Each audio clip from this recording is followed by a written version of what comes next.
So hello everyone, तो lecture number 9 लेते हैं आज यार हम मोल कंसेप्ट का, जिसमें आज हम नॉर्मेलिटी के बारे में डिस्कस करेंगे।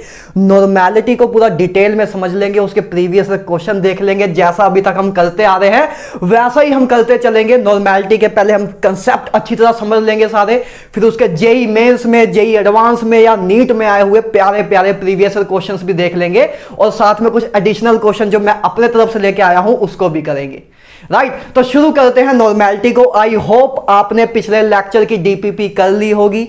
राइट, तो जिन्होंने कर ली है, अगर उंगलियों में दर्द नहीं हो रहा है तो एक बार लिख सकते हो टाइप करके कि हाँ सर मैंने कर ली है। तो चलते हैं, करते हैं लेक्चर नंबर 9 शुरू, मोल कंसेप्ट का। आप सबको good morning, good afternoon, good evening, जो भी है अपने अकॉर्डिंग देख लेना भाई। तो बात करते हैं लेक्चर नंबर 9 मोल कंसेप्ट की। अच्छा, आज हमें डील करना है नॉर्मेलिटी से। किससे? नॉर्मेलिटी से। हम सब कुछ कर चुके हैं, percentage weight by weight, percentage weight by volume, percentage volume by volume, ppm, PPV, mole fraction, molarity, molality, हम ये सब कर चुके हैं।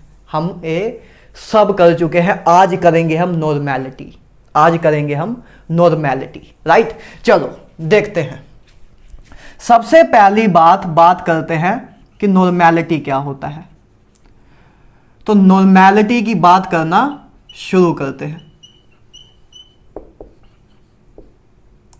नॉर्मेलिटी, तो नॉर्मेलिटी क्या होता है? पहली बात, नॉर्मेलिटी होता है number of gram equivalent of solute, number of gram equivalents of solutes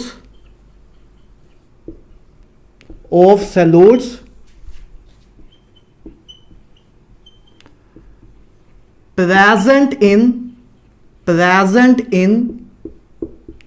1 liter of solution, 1 liter of solution। Normality क्या होता है कि कितने ग्राम इक्विवेलेंट ऑफ सॉल्यूट के प्रेजेंट है 1 लीटर ऑफ वाटर में, उसको बोलते हैं नॉर्मेलिटी। बात क्लियर है? मतलब आपको ग्राम इक्विवेलेंट का कंसेप्ट आना चाहिए, आपको ग्राम इक्विवेलेंट निकालना आना चाहिए, जिसका हमने प्यारा सा लेक्चर इससे जस्ट पहले ही लिया था। आई होप आपने ध्यान से अच्छी तरह मजे लेके देख लिया हो लेक्चर।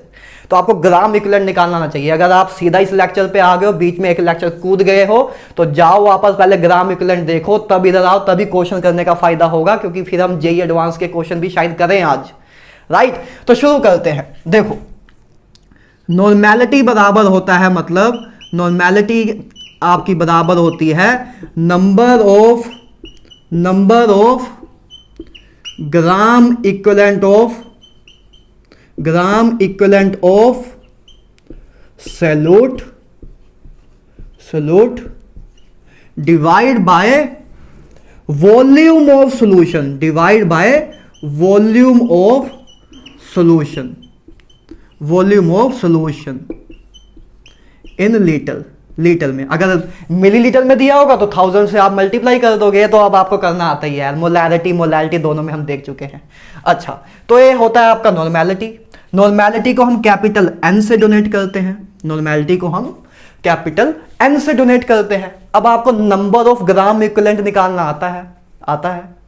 कैसे निकालते हैं? नंबर ऑफ ग्राम इक्विवेलेंट को हम कैसे तोड़ सकते हैं? आगे हम लिख सकते हैं नंबर ऑफ ग्राम इक्विवेलेंट बराबर होता है weight divide by equivalent weight के। नंबर ऑफ ग्राम इक्विवेलेंट्स बराबर होता है weight divide by equivalent weight के। तो बस लिख दो wait divide by equivalent wait,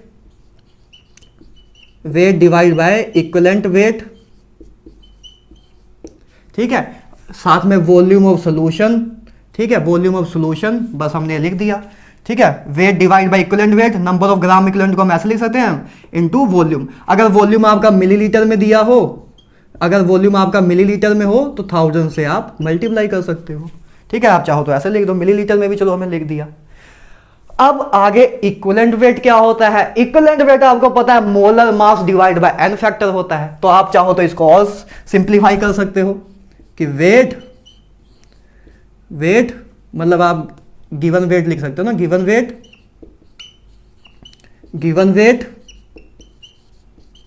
नीचे आपका आ जाएगा molar mass, molar mass divide by N factor. तो डिवाइड बाय एन फैक्टर मतलब इधर मैं लिख देता हूं molar mass into N factor, ठीक है, molar mass divide by N factor.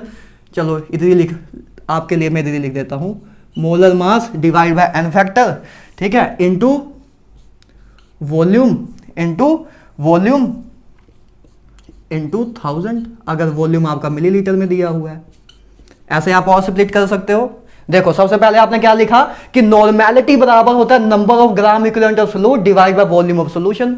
उसके बाद आपको पता है कि नंबर ऑफ ग्राम इक्विवेलेंट को हम कैसे लिख सकते हैं, wait divide by equivalent weight होता है हमारा ग्राम इक्विवेलेंट, वो हमने ऐसे लिख दिया, ठीक है। उसके बाद आप इक्विवेलेंट वेट को क्या, इक्विवेलेंट वेट कैसे लिख सकते हो, molar mass divide by N factor लिख सकते हो, molar mass divide by N factor लिख सकते हो। लिख सकते हो कि नहीं लिख सकते हो, ठीक है लिख सकते हैं।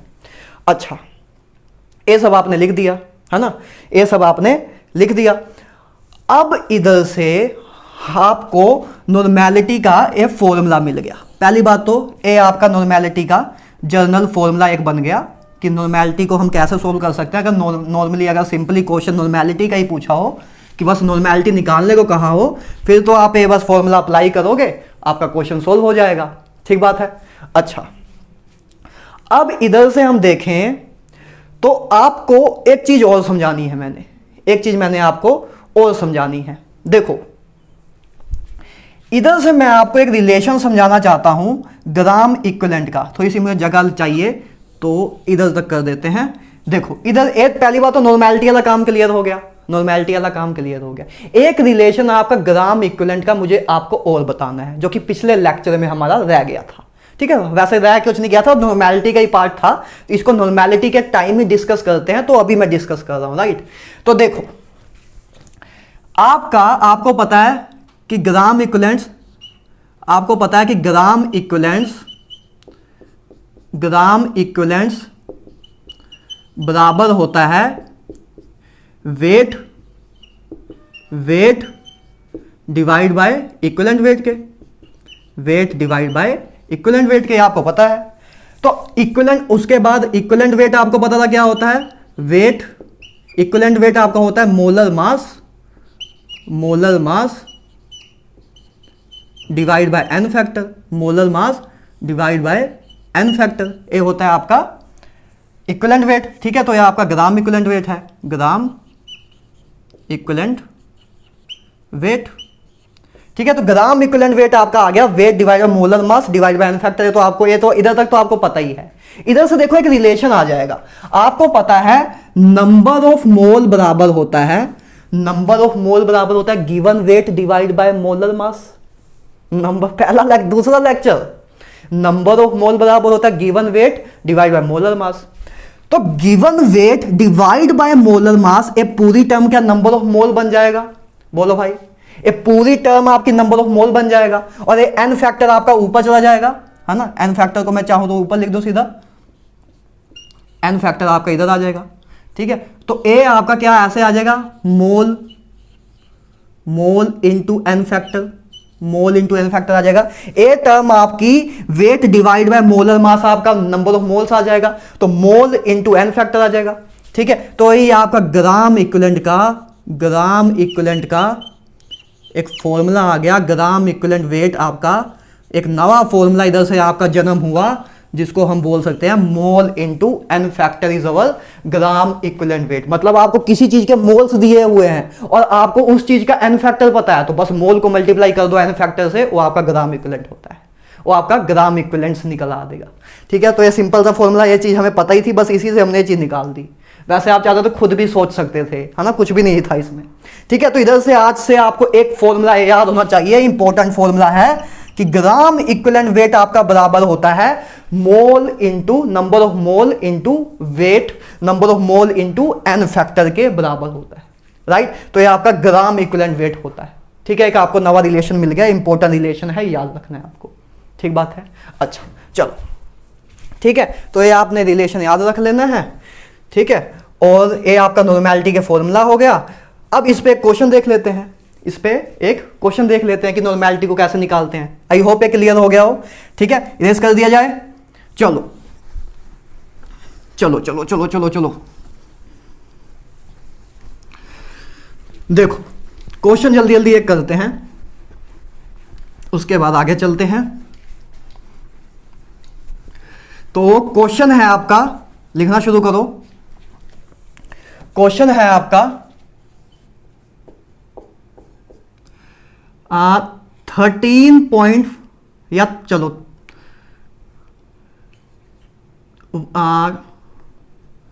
what is the normality of solution, what is the normality of solution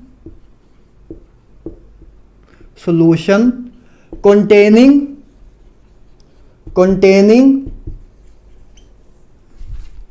31.5 gram of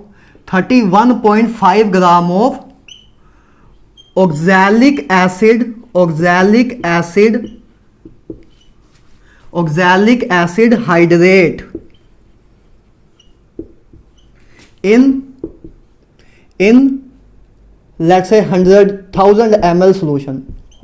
इससे सिंपल क्या ही हो सकता है, ठीक है। ऑक्सैलिक एसिड हाइड्रेट आपको बतानी है, नॉर्मेलिटी बतानी है सॉल्यूशन की, जिसमें 31.5 ग्राम ऑक्सैलिक एसिड हाइड्रेट आपका दिया हुआ है कि ऑक्सैलिक एसिड हाइड्रेट इतने ग्राम डाला हुआ है एक सॉल्यूशन में, 100 ml 1000 ml सॉल्यूशन में आपका इतने ग्राम ऑक्सैलिक एसिड हाइड्रेट डाला हुआ है। आपको इसकी नॉर्मेलिटी बतानी है, ऑक्सैलिक एसिड क्या होता है अभी आपको मे भी ना पता हो, तो मैं अभी के लिए आपको बता देता हूं। ए होता है आपका ऑक्सैलिक एसिड, ए होता है आपका ऑक्सैलिक एसिड, ठीक है। ऑक्सैलिक एसिड का हाइड्रेट बोल रहे हैं, मतलब ऑक्सैलिक एसिड का हाइड्रेट ए होता है। तो फॉर्मूला देखो क्या आ रहा है, फॉर्मूला आ रहा है C2H2O4.2 वाटर। ए आपका ऑक्सैलिक एसिड हाइड्रेट का फॉर्मूला है। चलो ये मैंने आपको गिवन दे दिया है, ए आपका ऑक्सैलिक एसिड हाइड्रेट का फॉर्मूला है, ठीक है। तो अब आपको बतानी है मुझे नॉर्मेलिटी। पॉज करो वीडियो को पॉज करो और एक बार ट्राई मारो, वीडियो को पॉज करो, ट्राई मारो। मैं करने जा रहा हूं, आई होप आपने सॉल्व कर लिया होगा, एक बार ट्राई मारा होगा जरूर। चलो देखो, नॉर्मेलिटी आपका बराबर होता है, क्या होता है, वेट आपका। नॉर्मेलिटी बराबर होता है नंबर ऑफ ग्राम इक्विवेलेंट, ठीक है, ग्राम इक्विवेलेंट्स, मैं शॉर्ट में लिख रहा हूं, gram equivalents divide by volume into 1000 आपका मिलीलीटर में दिया हुआ है, तो हमने 1000 से मल्टीप्लाई करके लिख दिया, ठीक है। ये आपका होता है नॉर्मेलिटी। अब नॉर्मेलिटी आपको पता है क्या होता है, इसको तोड़ दो बस आगे तक। नॉर्मेलिटी आपको पता है कि नॉर्मेलिटी बराबर होता है आपका गिवन वेट, ठीक है, गिवन वेट, या मैं सीधे वेट लिख देता हूं, wait divide by equivalent weight, ठीक है, weight divide by equivalent weight, ठीक है, वॉल्यूम इनटू 1000। और इक्विवेलेंट वेट आपको फर्दर पता है, वेट इक्विवेलेंट वेट क्या होता है, weight divide by equivalent weight होता है आपका। चलो इक्विवेलेंट वेट इधर लिख देते हैं ना, इक्विवेलेंट वेट आप निकाल के रख लेते हैं, चलो इधर निकाल के रख लेते हैं। इक्विवेलेंट वेट आपको पता, क्योंकि जगह हमारे पास कम है, तो इक्विवेलेंट वेट आपका बराबर होता है molar mass divide by N factor. ये सारी चीजें आपने पिछले लेक्चर में कर ली हैं, अभी तक हमने कुछ भी नवा नहीं किया है, सिर्फ नॉर्मेलिटी का एक फॉर्मूला ही देखा है और कुछ भी नवा नहीं किया है। बाकी सब आप निकालने में एक्सपर्ट हो, राइट, बाकी सब आप निकालने में एक्सपर्ट हो। 1.5 घंटे का 1.5 आवर्स का हमने लेक्चर लिया है, सब कुछ देख लिया है, राइट। अच्छा देखो, इक्विवेलेंट वेट निकाल लेते हैं पहले, ठीक है। आपको ऑक्सैलिक एसिड हाइड्रेट दिया हुआ है, ऑक्सैलिक एसिड हाइड्रेट का इक्विवेलेंट वेट निकाल लेते हैं। सबसे पहले इसका मोलर मास निकाल लो। इक्विवेलेंट वेट निकालने के लिए आपको मोलर मास तो पता होना चाहिए, तो इसका मोलर मास निकालो ऑक्सैलिक एसिड हाइड्रेट का। देखते हैं कितना होगा इसका मोलर मास। तो मोलर मास कितना होगा, चलो मेरे साथ साथ निकालो, आप भी निकालो, मैं भी निकालता हूं, देखते हैं कौन जल्दी निकालता है। आप मेरे से जल्दी निकालो यार, तो जल्दी जल्दी निकाल दो भाई। तो आपका आ गया, निकाला मेरे से पहले, तो 126 आ गया, राइट, 126 आ गया आपका मोलर मास किसका, ऑक्सैलिक एसिड हाइड्रेट का, ठीक है। ऑक्सैलिक एसिड हाइड्रेट का मोलर मास आ गया आपका 126। तो आपका एन फैक्टर क्या आ जाएगा, तो सॉरी मोलर मास आपका 126 है। एन फैक्टर आपका ऑक्सैलिक एसिड का कितना होगा? ऑक्सैलिक एसिड आपको पता है ए होता है, ए आपका ऑक्सैलिक एसिड होता है। तो ऑक्सैलिक एसिड में कितने H पॉजिटिव आयन है देने को? ऑक्सैलिक एसिड में कितने H पॉजिटिव? एसिड का एन फैक्टर क्या होता है? Number of replaceable H positive ions. तो इधर 2 H पॉजिटिव आयन है रिप्लेसेबल, ठीक है। तो आपका एन फैक्टर क्या होगा ऑक्सैलिक एसिड का? 2 होगा, है ना। 2 H पॉजिटिव, 2 एसिड का एन फैक्टर क्या होता है? Number of replaceable H positive ion या नंबर ऑफ रिप्लेसेबल हाइड्रोजन। तो ए एसिड आपका कितने H पॉजिटिव आयन दे सकता है सॉल्यूशन में? 2 दे सकता है, तो इसका एन फैक्टर होगा 2। तो 126 डिवाइड बाय 2, तो ये आपका आ जाएगा 63। तो इक्विवेलेंट वेट आ गया आपका ऑक्सैलिक एसिड का, आपने निकाल लिया कि इक्विवेलेंट वेट आपने निकाला 63, ए आपने निकाल के रख लिया, ठीक है।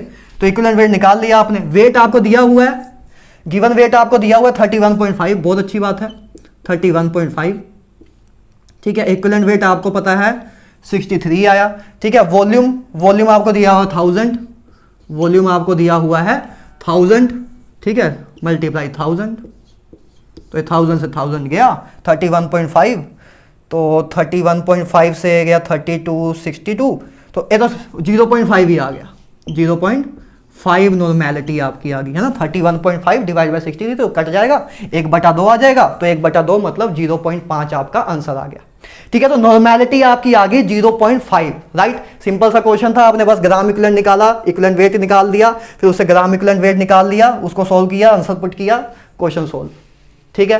पहला क्वेश्चन इजी था। चलें आगे, ठीक है, आगे चलते हैं। आई होप ये क्वेश्चन क्लियर हो गया। 0.5 आपकी नॉर्मेलिटी आ गई, ठीक है। चलें, चलो अब बात करते हैं, जैसे हमने मोलैरिटी में केसेस बनाए थे ना यार, जैसे हमने मोलैरिटी में केसेस बनाए थे, वैसे हम नॉर्मेलिटी में भी केसेस बनाएंगे। जैसे हमने डाइल्यूशन का केस बनाया था, उसके बाद मिक्सिंग ऑफ एसिड या मिक्सिंग ऑफ बेस बनाया था, है ना। Mixing of non reactive substances के नाम से एक हेडिंग डाली थी। फिर केस नंबर 3 हमने बनाया था मिक्सिंग ऑफ रिएक्टिव सब्सटेंसेस, मतलब एसिड बेस के साथ जब रिएक्ट कर जाए, तो उन सबको भी इधर भी हम नॉर्मेलिटी के केस बनाएंगे। अच्छा, नॉर्मेलिटी क्या टेम्परेचर पे डिपेंड करती है? सोचो, नॉर्मेलिटी क्या होता है? Number of gram equivalent of solute divide by volume of solution. तो वॉल्यूम ऑफ सोल्यूशन नीचे आ रहा है, तो मतलब टेम्परेचर पे वॉल्यूम डिपेंड करता है। तो हाँ, नॉर्मेलिटी आपकी टेम्परेचर पे डिपेंड करती है। सिर्फ मोलैलिटी ही अभी तक आपने एक ऐसी चीज देखी है जो कि टेम्परेचर पे डिपेंड नहीं करती। मोल फ्रैक्शन भी नहीं करता, मोल फ्रैक्शन भी तो नहीं करता ना, ठीक है। जहां जहां वॉल्यूम आएगा वो चीज डिपेंड करेगी, जहां जहां वॉल्यूम आएगा वो चीज आपकी डिपेंड करेगी, राइट। बात क्लियर है? अच्छा, चलो केस 1 देखते हैं। Case 1, during dilution. Dilution I hope अब आपको पता है कि क्या होता है ना। डाइल्यूशन बस एक प्रोसेस होता है of adding a solvent to decrease the concentration of a solution, है ना, ये आपको पता है। तो ड्यूरिंग डाइल्यूशन क्या होगा ये देखना है। मान लो आपके पास एक सॉल्यूशन था, जिसकी नॉर्मेलिटी N1 थी और वॉल्यूम V1 था। अब इसका वॉल्यूम लेट से हमने इसमें कुछ सॉल्वेंट को ऐड कर दिया, इसमें हमने कुछ सॉल्वेंट को ऐड किया और हमने एक नवा सॉल्यूशन बनाया जिसकी नॉर्मेलिटी N2 है और वॉल्यूम उसका अब बन गया नवा V2 है। तो आपको बताना है इसकी जो नवी नॉर्मेलिटी है, जब आपने इतना वॉल्यूम सॉल्वेंट का ऐड किया, तब इसकी जो नवी मोलैरिटी है वो क्या होगी, नवी नॉर्मेलिटी है वो क्या होगी, आपको ये बताना है। सेम वही सी चीज है जैसे आपने डाइल्यूशन में निकाला था, मोलैरिटी के केस में M1V1 बराबर है M2V2 के, ये आपने निकाला था। इसी तरह इसमें भी होगा कि N1V1 बराबर है N2V2 के। सेम वही फॉर्मूला, सेम उसी एनालॉजी से आपका काम हो रहा है, ठीक है। तो सेम वही फॉर्मूला है, ठीक है। ये आपको याद रखना है कि ड्यूरिंग ए डाइल्यूशन नॉर्मेलिटी में यही सेम चीज होती है, ठीक है। नॉर्मेलिटी में यही सेम चीज होती है कि N1V1 बराबर N2V2 के। क्वेश्चन देख ले जल्दी जल्दी एक, चलो क्वेश्चन देख लो भाई, टनटना कर दो। आपको दिया हुआ है क्वेश्चन है 0.1 normality of HCl, 0.1 normality of HCl has volume HCl solution है, सोल्यूशन लिख लेना ना HCl, इंग्लिश में इतना मैं ध्यान नहीं देता हूँ यार, ठीक है, आप अपने अकॉर्डिंग देख लेना। 0.1 N of HCl solution has volume 100 ml। after a process of dilution, after a process of dilution, after a process of dilution, the volume of solution become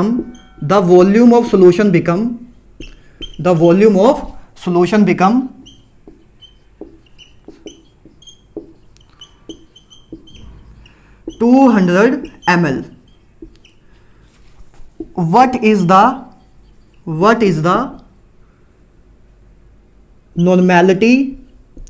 normality of final solution।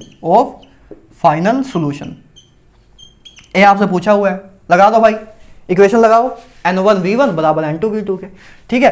Question simple सा question है, आपको कह रहे हैं, question क्या है आपका, देखो आपको कह रहे हैं कि 0.1 नॉर्मेलिटी का HCl सॉल्यूशन है, उसका वॉल्यूम 100 ml था। जब आप एक प्रोसेस ऑफ डाइल्यूशन हुआ तब उसका वॉल्यूम सॉल्यूशन का बन गया 200 ml। तो आपको बताना है कि what is the normality of A final solution, कि जब उसका वॉल्यूम जो है 200 ml हो गया तब उसकी नॉर्मेलिटी कितनी होगी। बस सिंपल फॉर्मूला पुट करना है यार, ठीक है। N1 की वैल्यू आपकी ए है, ठीक है, V1 की वैल्यू आपकी ए है, और आपको निकालने को क्या क्या है, नॉर्मेलिटी पूछा है तो ये आपका V2 है, ठीक है। बस पुट कर दो, N1 है आपका 0.1, वॉल्यूम है आपका पहले इनिशियल वॉल्यूम आपका 100 था, फाइनल वॉल्यूम आपका 200 है, तो कटा, तो 0.1 डिवाइड बाय 2 बराबर है N2 के, तो N2 इधर से आ गया आपका 0.05 आपका नॉर्मेलिटी की वैल्यू आ गई, ठीक है। तो ये आपका रद्दी सा क्वेश्चन था एक, लेकिन ऐसे क्वेश्चन आते भी हैं नीट में, ठीक है, तो ये आपको करा दिया मैंने, ठीक है बात। चलो आगे चलें, केस नंबर 1 हमने कर लिया, डाइल्यूशन वाला, उसका एक क्वेश्चन भी देख लिया है। आगे चलते हैं, हालांकि ये क्वेश्चन ना भी करते तब भी आप कर लेते। अब आप इतने अच्छे बच्चे बन गए हो, आपका दिमाग इतना चलने लग गया है कि ऐसे छोटे मोटे क्वेश्चन ना भी कराता तब भी आपसे हो जाता, लेकिन करा देता हूं मैं तब भी, कि चलो आप भी मजे लेते रहो, ठीक है। बीच बीच में 1-2 इजी क्वेश्चन भी होने चाहिए, चलो, क्योंकि नीट में आते हैं ऐसे क्वेश्चन, कोई बड़ी बात नहीं है, नीट में क्वेश्चन आते हैं ऐसे, राइट। अच्छा, आगे बात करें केस नंबर 2 की। मिक्सिंग ऑफ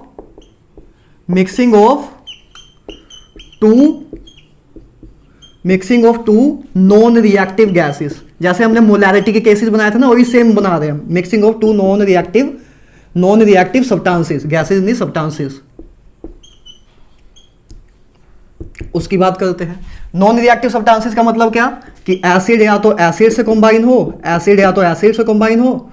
या बेस से कंबाइन हो, ये आपके नॉन रिएक्टिव होते हैं, ठीक है। तो जैसे हमने मोलैरिटी के केस में लिखा था कि molarity of A final solution क्या होगी, जब रिएक्टिव है आपके, तो M1V1 M2V2 divide by V1 plus V2।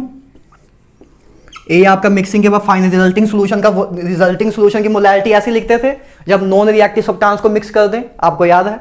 इसी तरह नॉर्मेलिटी का फॉर्मूला भी होगा आपका सेम वैसे ही, देखो बस वही एनालॉजी फॉलो हो रही है। N3 बराबर होगा आपका, बस जहां M है उधर N आ जाएगा, N1V1 plus N2V2 divide by V1 plus V2।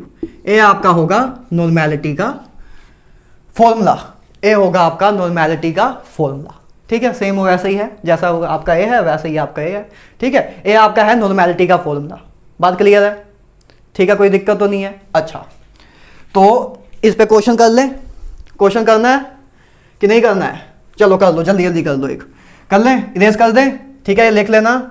चलो इधर लिख दूं क्वेश्चन इधर लिख देते हैं, चलो 0.6 normality of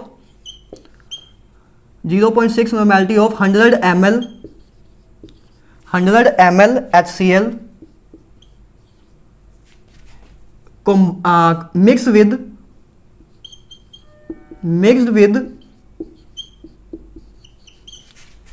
0.3 N of 0.3 n of 200 ml of sulfuric acid. What is the normality of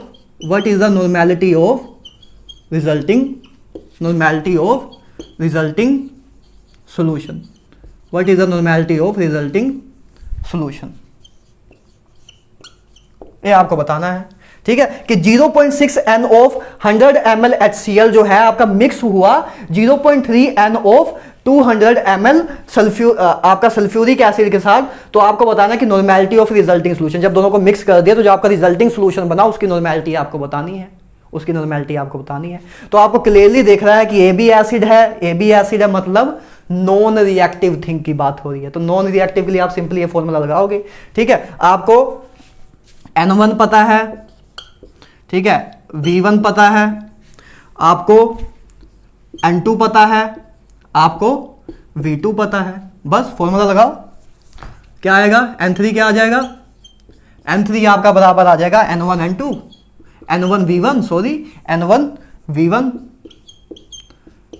N2 V2 divide by V1 plus V2, मतलब 100 प्लस 200, ठीक है। ये आ जाएगा आपका, तो इधर से आपका आ गया, ये आ जाएगा आपका 60 प्लस 60, तो 60 प्लस 60 120 हो गया, 120 डिवाइड बाय 300 आ गया, तो इधर से आपका आ गया क्या?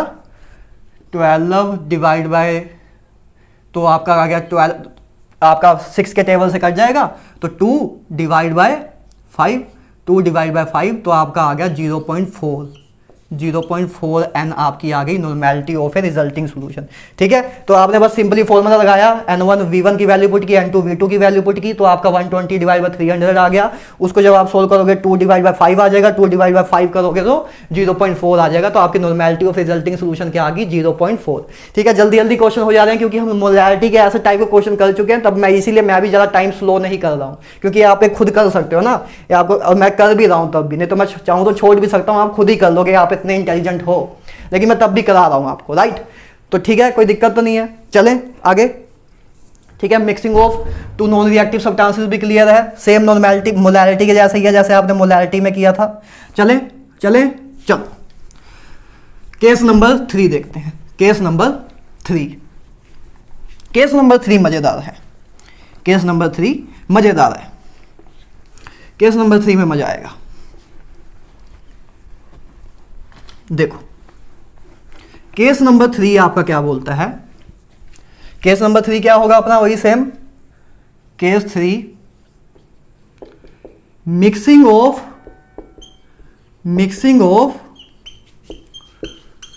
2 रिएक्टिव सब्सटेंसेस। अब बात करते हैं रिएक्टिव सब्सटेंसेस की, मिक्सिंग ऑफ 2 रिएक्टिव सब्सटेंसेस, इसकी बात करते हैं, उसके बाद फिर हम क्वेश्चन देखते हैं। मिक्सिंग ऑफ 2 रिएक्टिव सब्सटेंसेस, जैसे आपके पास एसिड रिएक्ट करे बेस से, तो ये रिएक्टिव सब्सटेंस है, एसिड बेस से रिएक्ट कर जाता है, ठीक है। तो इसकी अगर हम बात करें, है ना, इस केस की हम बात करें कि जब रिएक्टिव सब्सटेंस को मिक्स करें, केस नंबर 3 इसकी बात करते हैं। अच्छा, इसमें हम चाहें तो 3 केस बना सकते हैं, केस 1, केस 2, केस 3।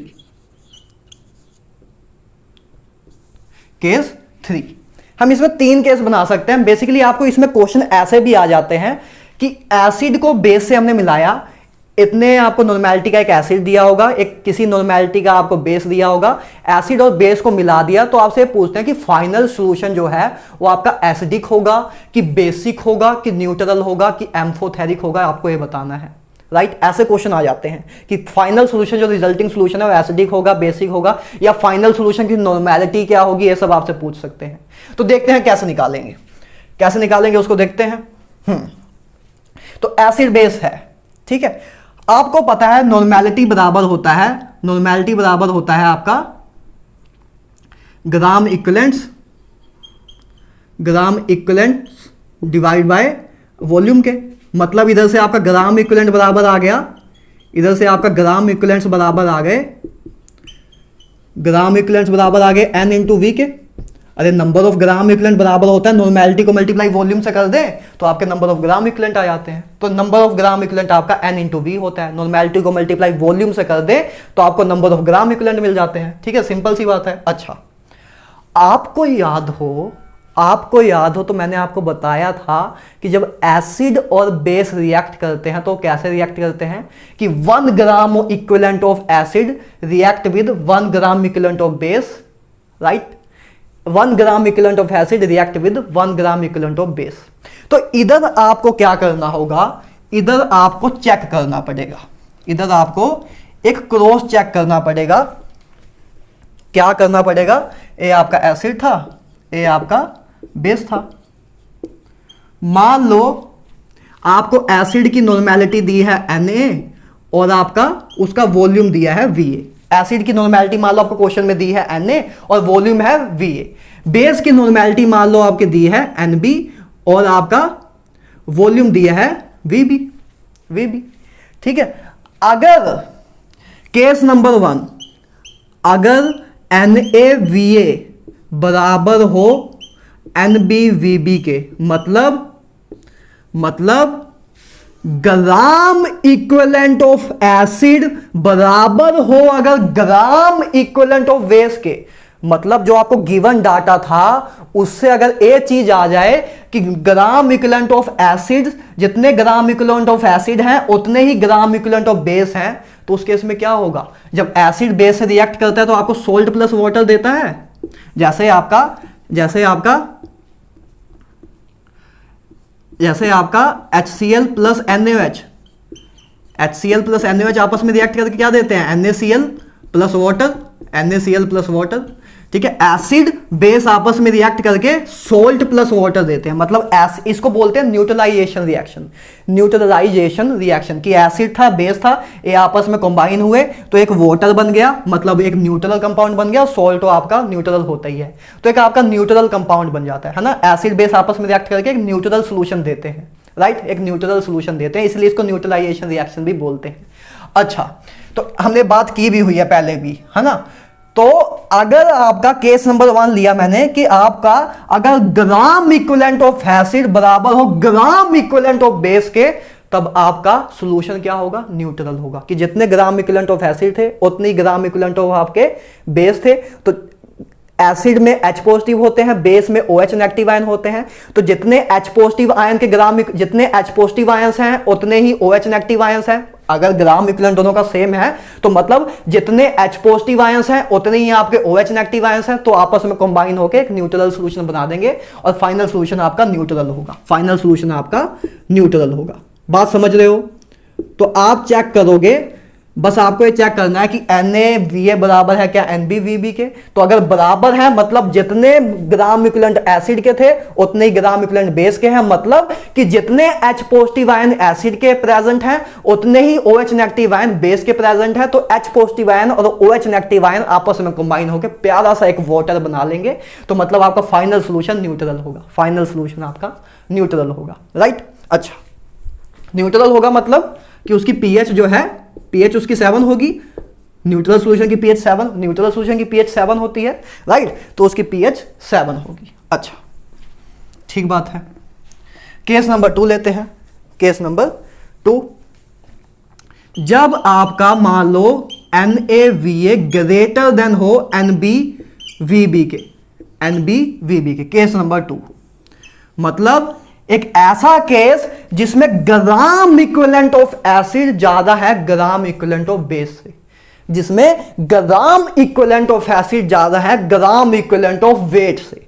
तो आपको पता है कि 1 ग्राम equivalent of acid combine with 1 gram equivalent of base and form 1 gram equivalent of salt, ये आपको पता है।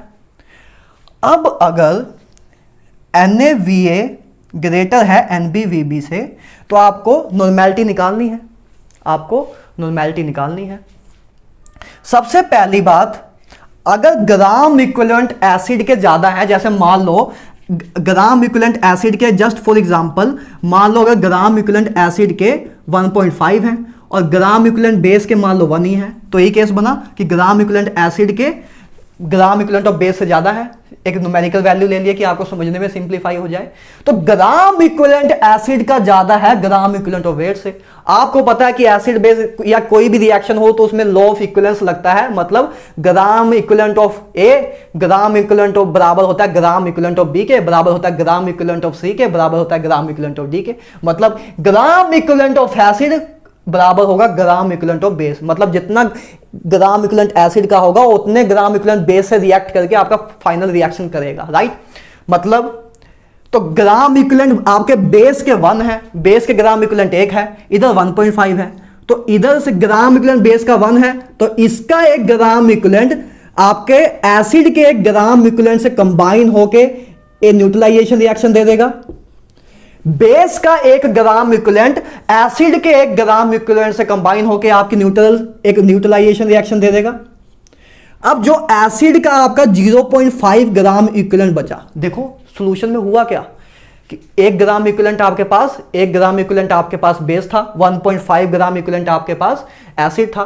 तो 1 ग्राम इक्विवेलेंट बेस का 1 ग्राम इक्विवेलेंट एसिड के साथ कंबाइन होकर एक आपको न्यूट्रल सॉल्यूशन दे दिया, लेकिन 0.5 ग्राम इक्विवेलेंट ऑफ एसिड बच गया।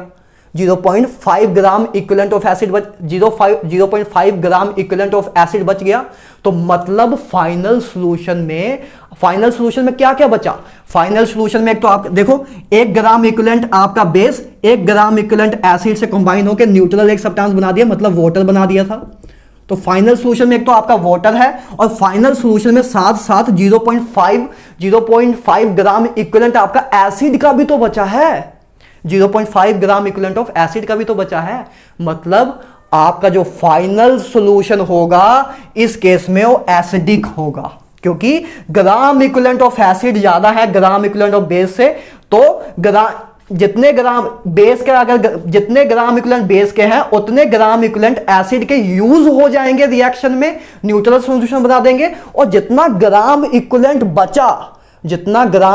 एसिड का बच गया रिएक्शन कराने के बाद उस आपका सॉल्यूशन की नॉर्मेलिटी को डिफाइन करेगा। मतलब आपका फाइनल सॉल्यूशन एसिडिक होगा, आपका फाइनल सॉल्यूशन एसिडिक होगा। अच्छा ठीक है, तो आपका फाइनल सॉल्यूशन एसिडिक होगा, ये आपको क्लियर हो गया है।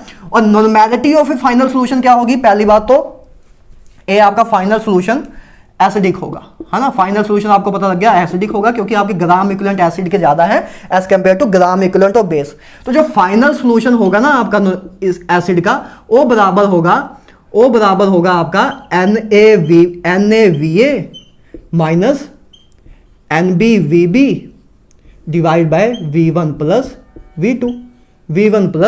V2 माइनस साइन आ जाएगा ना, क्योंकि एसिड के ग्राम इक्विवेलेंट ऑफ एसिड में से माइनस होगा ग्राम इक्विवेलेंट ऑफ किसके? बेस के। क्योंकि जैसे आपका 1.5 था ग्राम इक्विवेलेंट एसिड का, 1 इसका था, तो आपके पास कितना ग्राम इक्विवेलेंट बचा आफ्टर रिएक्शन? तो 1.5 माइनस 1 मतलब 0.5 बचा। तो ये चीज आई कैसे कि ग्राम इक्विवेलेंट आपने एसिड के लिए उसमें से ग्राम इक्विवेलेंट बेस का माइनस कर दिया, तो आपके पास कितने ग्राम इक्विवेलेंट फाइनल सॉल्यूशन में बचे? वो आपके आए 0.5। तो ये हमने लिखा है कि फाइनल सॉल्यूशन के gram equivalent divide by volume of solution. तो ये हमने लिखा है NaVA माइनस, कंसेप्चुअली भी समझ रहे हो ना कि कंसेप्चुअली इसका मतलब क्या है? नॉर्मेलिटी में फाइनल सॉल्यूशन की निकालनी है, तो फाइनल सॉल्यूशन की नॉर्मेलिटी क्या होगी कि gram equivalent of final solution divide by volume of final solution. तो gram equivalent of final solution कितना है? 1.5 पहले था एसिड का, ए बेस का था, तो फाइनल सॉल्यूशन में 0.5 ग्राम इक्विवेलेंट एसिड के बचे, क्योंकि 1 ग्राम इक्विवेलेंट इसका 1 ग्राम इक्विवेलेंट इसके साथ कंबाइन होकर न्यूट्रल रिएक्शन दे दी, तो 0.5 ग्राम इक्विवेलेंट बचे थे। तो फाइनल सॉल्यूशन में 0.5 ग्राम इक्विवेलेंट बचे थे, वही हमने लिखा कि gram equivalent of acid minus gram equivalent of base.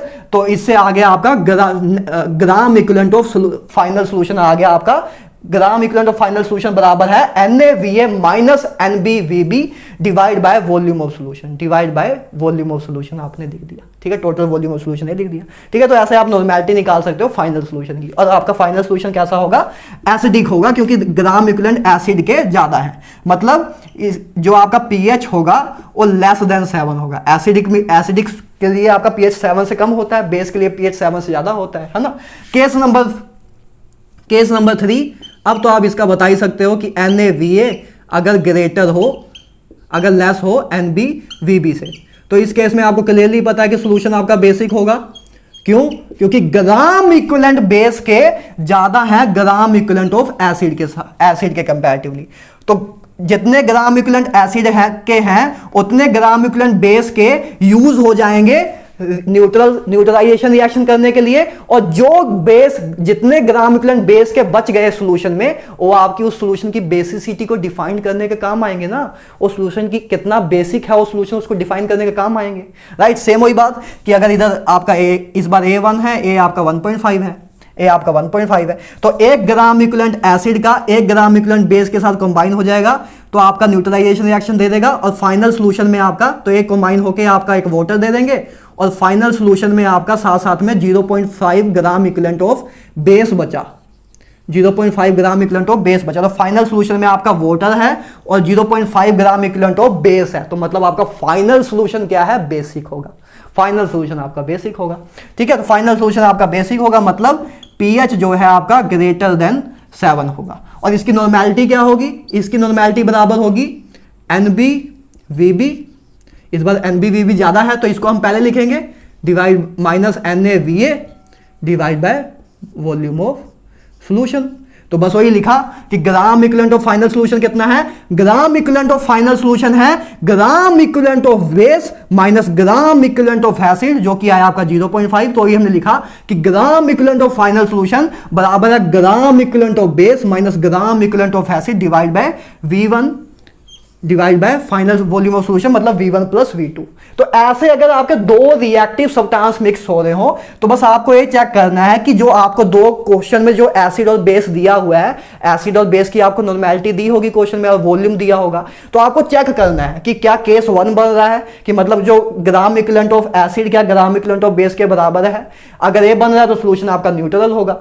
अगर ग्राम इक्विवेलेंट ऑफ एसिड आपका ग्रेटर है ग्राम इक्विवेलेंट ऑफ बेस से, ठीक है, तो आपका सॉल्यूशन एसिडिक होगा, और उसकी नॉर्मेलिटी जो रिजल्टिंग सॉल्यूशन है उसकी नॉर्मेलिटी ये होगी, ठीक है, कि gram equivalent of acid minus gram equivalent of base divide by total volume, ठीक है। अगर ग्राम इक्विवेलेंट ऑफ बेस ज्यादा हो तो आपका सॉल्यूशन बेसिक होगा, क्योंकि फाइनल सॉल्यूशन में ग्राम इक्विवेलेंट बेस के बचे हुए होंगे, ठीक है। तो फाइनल सॉल्यूशन की नॉर्मेलिटी होगी ग्राम equivalent of base minus gram equivalent of acid divide by volume of solution. तो ऐसे आप निकाल सकते हो यार ग्राम इक्विवेलेंट, ठीक है। आप किसी भी चीज की नॉर्मेलिटी निकाल सकते हो। अगर दो रिएक्टिव सब्सटेंस मिक्स हो रहे हो तो आप नॉर्मेलिटी ऐसे निकाल सकते हो। एक क्वेश्चन देख लेते हैं, क्वेश्चन से और क्लियर हो जाएगा। इरेज कर दे, वैसे तो आपको क्लियर हो गया होगा, है ना, बाकी इरेज कर दे, इसे कर लो भाई, लिख लो जल्दी जल्दी, सुंदर सुंदर उतार लो। चलो मैं कर रहा हूं, ठीक है। तो वैसे तो आप वीडियो को पोस्ट करके भी लिख सकते हो, है ना, लिखते भी होगे आप पोस्ट करके, कोई बड़ी बात नहीं है। तो चलते हैं आगे, करते हैं इसके क्वेश्चन देख लेते हैं एक दो, ठीक है। फिर हम अपने प्रीवियस ईयर क्वेश्चन करते हैं, फिर हम प्रीवियस ईयर क्वेश्चन करते हैं। जैसे आपको बोला हो कि 0.1 N of 100 ml solution of 0.100 N of 100 ml solution of sulfuric acid combine with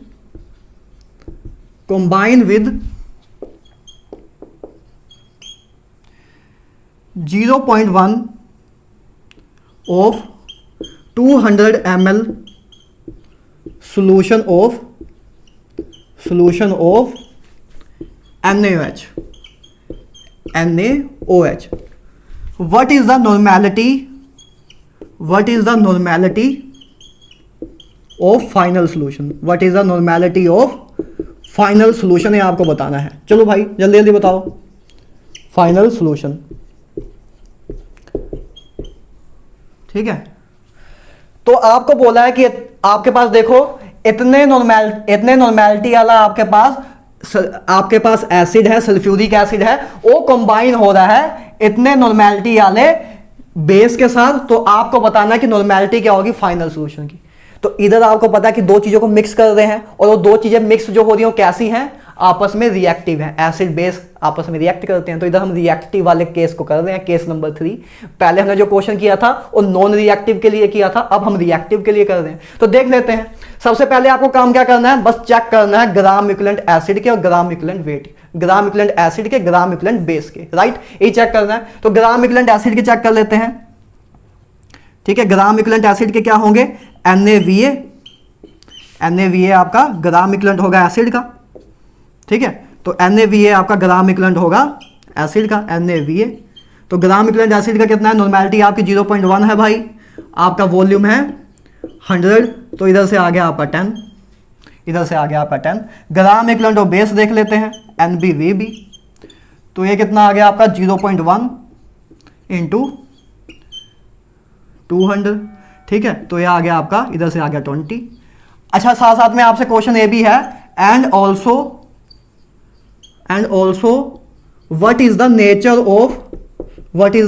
of resulting solution, what is the nature of resulting solution, आपको ये भी बताना है कि रिजल्टिंग सोल्यूशन का नेचर क्या होगा, रिजल्टिंग सोल्यूशन, ठीक है। ये भी आपको बताना है। तो आपने ग्राम इक्विवेलेंट एसिड के निकाल लिए, ग्राम इक्विवेलेंट आपने बेस के निकाल लिया, आपको क्लियरली चमक रहा है कि ग्राम इक्विवेलेंट बेस के ज्यादा है ग्राम इक्विवेलेंट एसिड से। ग्राम इक्विवेलेंट बेस के आपके 20 हैं, ग्राम इक्विवेलेंट एसिड के आपके 10 हैं।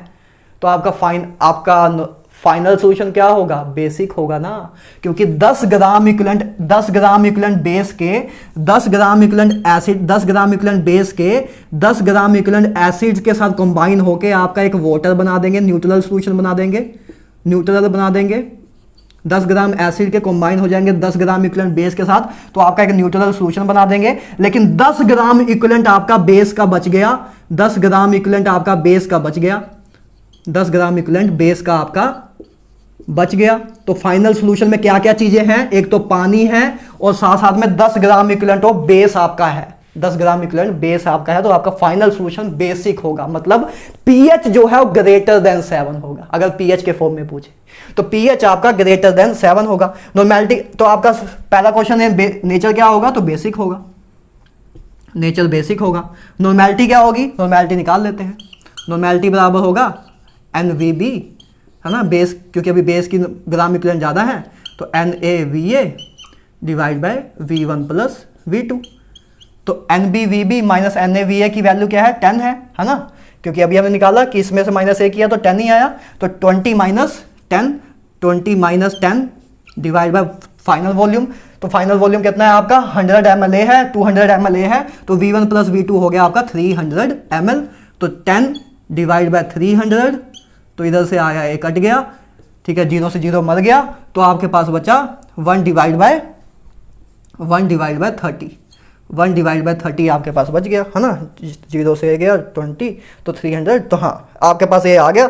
तो बस 1/30 आ गया, तो 1/3, ठीक है, 1/3 इंटू 10, तो 1/3 आपका हो गया 0.33 डिवाइड बाय 10, तो 0.033 नॉर्मेलिटी आ गई आपकी फाइनल सॉल्यूशन की, ठीक है। तो फाइनल सॉल्यूशन की नॉर्मेलिटी आपकी ये आ गई, ठीक है। बस आपने वही चीज लगाई, बेस, क्योंकि बेस के ग्राम इक्विवेलेंट ज्यादा थे तो आपने थर्ड वाला केस लगाया, NVBV minus NaVa divide by V1 plus V2। वैसे तो आप इधर से भी समझ सकते थे यार कि ग्राम इक्विवेलेंट बेस के 20 थे, ग्राम इक्विवेलेंट एसिड के 10 थे, तो 10 बेस के 10 ग्राम इक्विवेलेंट कंबाइन हो जाएंगे 10 ग्राम इक्विवेलेंट इसके साथ, तो फाइनल सॉल्यूशन में कितने ग्राम इक्विवेलेंट बेस के बचे, 10।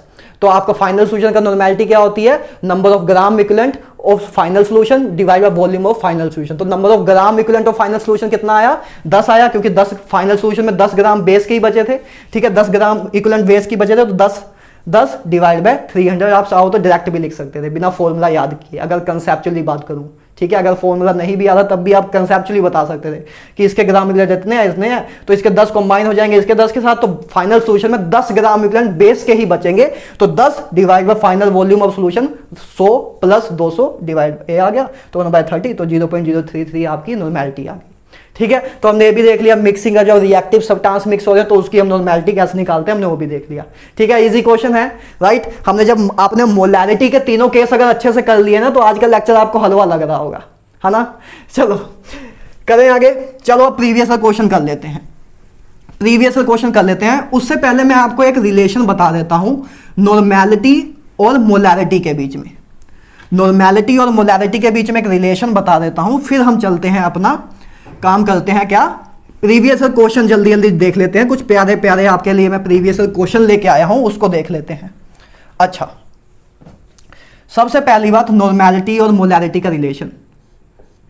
सबसे पहली बात रिलेशन बिटवीन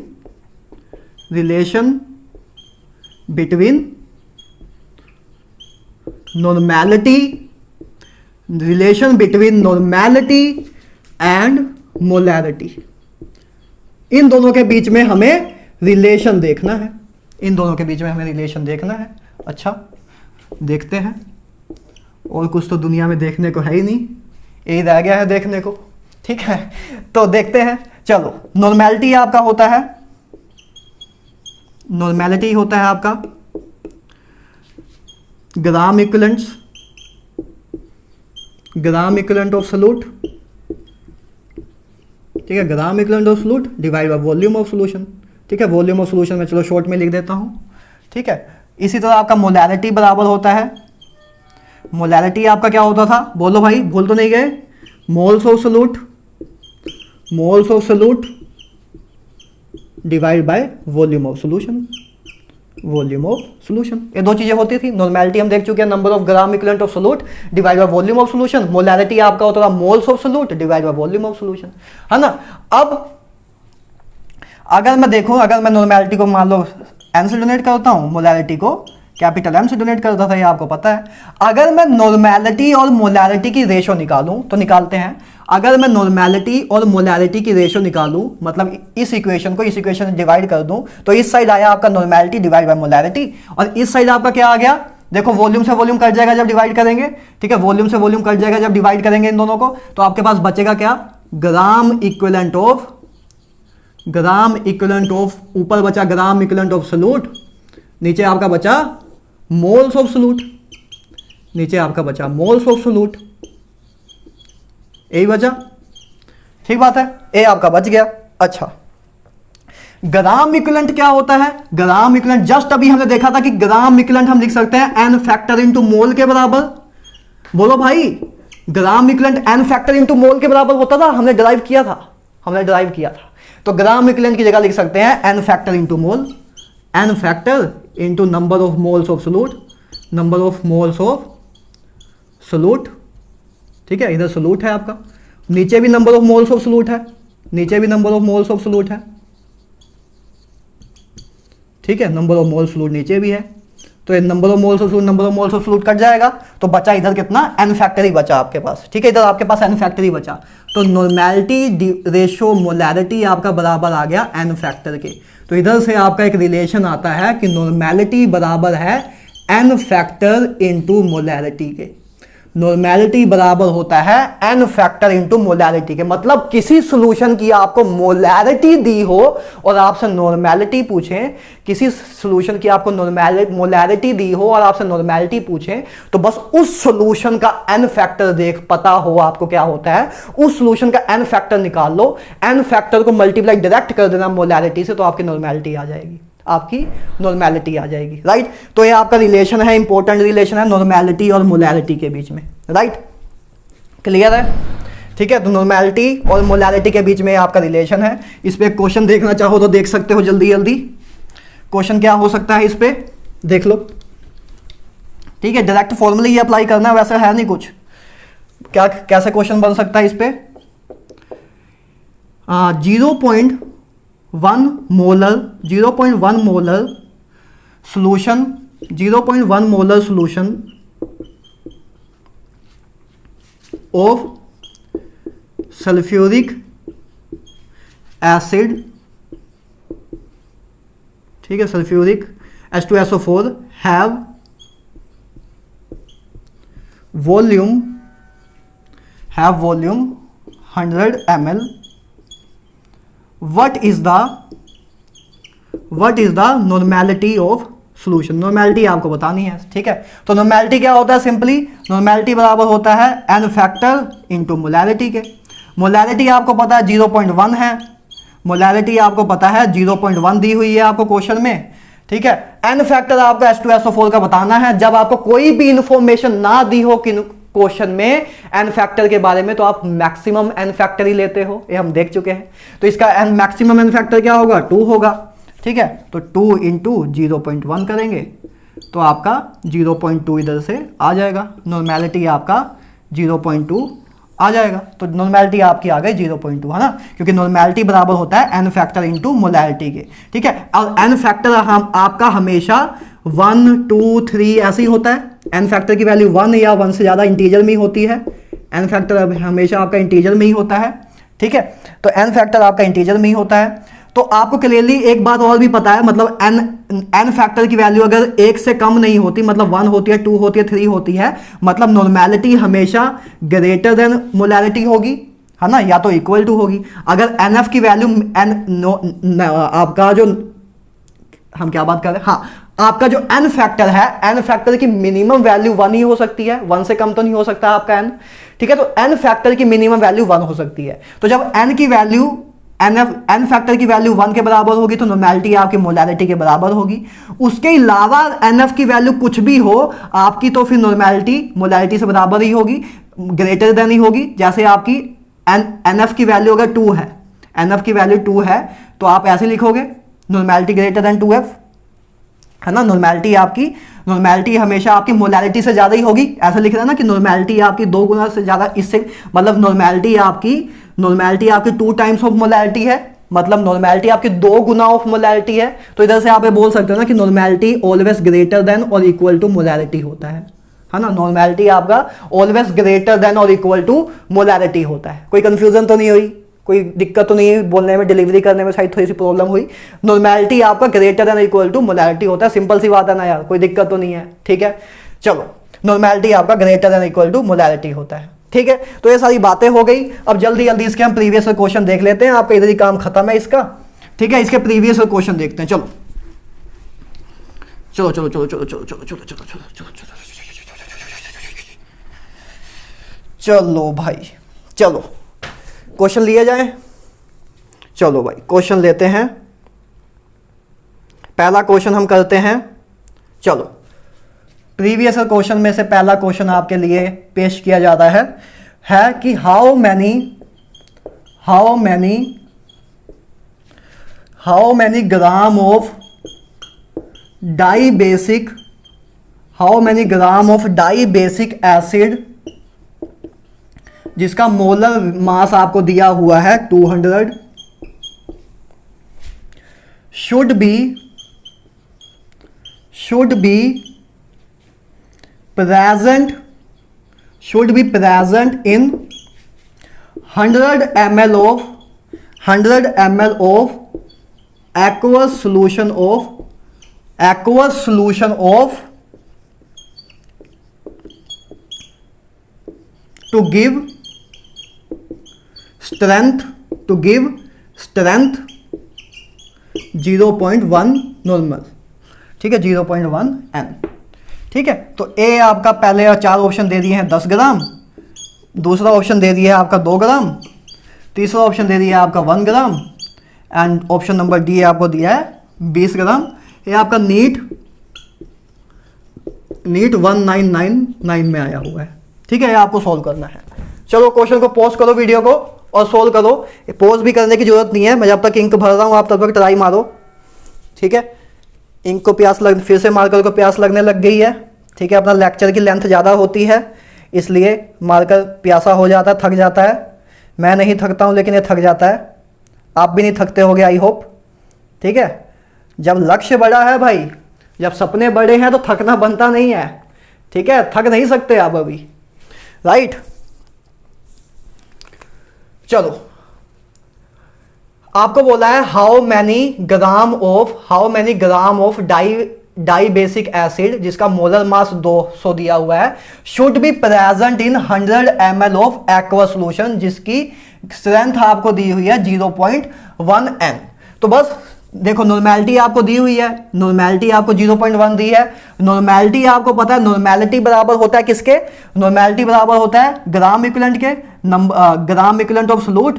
तो हम लिखते हैं gram equivalents divide by volume of solution. Volume of solution आपको दिया हो, volume of solution in millilitre अगर दिया हो, ठीक है, इनटू 1000। ठीक है, इंटू 1000। तो आपका वॉल्यूम दिया हुआ है सोल्यूशन का 100 ml, ठीक है, वॉल्यूम दिया हुआ है आपका 100 ml, तो वॉल्यूम लिख देते हैं 100 ml, ठीक है। ग्राम इक्विवेलेंट निकाल लेते हैं। ग्राम इक्विवेलेंट क्या होता है? ग्राम इक्विवेलेंट होता है आपका weight divide by equivalent weight, weight divide by equivalent weight, ठीक है, weight divide by equivalent weight, ए आपका 100, ए आपका 1000, ठीक है। अच्छा, वेट आपको निकालना है, वेट ही आपसे पूछा है how many gram of dibasic acid. Equivalent weight देख लेते हैं। इक्विवेलेंट वेट क्या होगा आपका? इक्विवेलेंट वेट बराबर होता है molar mass divide by N factor, molar mass divide by N factor आपका इक्विवेलेंट वेट होता है। मोलर मास आपको गिवन है 200, इसका एन फैक्टर क्या होगा? आप ध्यान से देखो, अगर आप ध्यान से देखो तो आपको डाई बेसिक एसिड बोला हुआ है, मतलब ओ एसिड जिसकी बेसिसिटी 2 हो, ओ एसिड जिसकी बेसिसिटी 2 हो, जिसकी बेसिसिटी क्या हो? 2 हो, मतलब ओ एसिड जो 2 H पॉजिटिव आयंस को डोनेट कर सकता हो। तो मतलब इसकी एन फैक्टर क्या हो जाएगा? एन फैक्टर आपका 2 हो जाएगा, एन फैक्टर आपका 2 हो जाएगा। इस लाइन से ही क्लियर हो रहा है इसका एन फैक्टर क्या होगा, ठीक है। तो एन फैक्टर आपका 2 हो जाएगा, तो आपका इक्विवेलेंट वेट आ गया 100, इक्विवेलेंट वेट आ गया आपका 100, तो देख लेते हैं। चलो बस हो गया काम, 0.1 ए दिया है, तो इक्विवेलेंट वेट आपका आ गया 100, तो weight divide bye 100 into 100 into 1000, तो 3 जीरो से 3 जीरो मर गए, 10 इधर बचा, तो 10 को मल्टीप्लाई करेंगे 0.1 से, तो 10 को इधर लेके आए इसको, चलो मैं इधर अलग लिख देता हूं, ठीक है, 3 जीरो मर गए थे आपके, तो आपका इधर से वेट आ जाएगा, इधर से वेट आ जाएगा आपका 0.1 मल्टीप्लाई 10 मतलब 1, तो 1 ग्राम आपका वेट आ जाएगा, जो कि आपका option C is correct answer. Option C is correct answer. Simple सा आपने फॉर्मूला लगाया, इक्विवेलेंट वेट लगाया, equivalent weight molar mass divide by N factor होता है, वो किया आपने, तो इधर से आपका वेट आ गया 1 ग्राम, ठीक है, वेट आ गया आपका 1 ग्राम। सिंपल सा क्वेश्चन था, प्यारा सा भोला भाला सा क्वेश्चन, नीट 1919 में आया हुआ है। चलें आगे, चलो चलो आगे देखते हैं, और क्वेश्चन करने हैं हमें। थोड़ा सा लेंथी लेक्चर होगा आज का, क्योंकि नॉर्मेलिटी पे थोड़े क्वेश्चन कराने लायक होते हैं, क्योंकि इसमें कुछ ग्राम इक्विवेलेंट के भी क्वेश्चन मैं आपको कराऊंगा, इसलिए थोड़ा सा चैप्टर तो थोड़ा सा लेक्चर तो लेंथी होगा आज का, ठीक है, आपको भी सहना पड़ेगा, ठीक है। चलो next question, question number 2, a 100 ml solution, a 100 ml solution was made by adding 1.43 gram of sodium carbonate X hydrate, okay. The normality of solution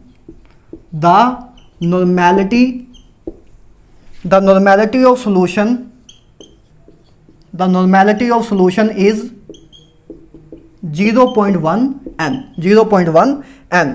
The value of x is आपसे पूछा हुआ है। x की value क्या होगी? x की value क्या होगी आपको ये बताना है। एक क्वेश्चन आया हुआ है जेई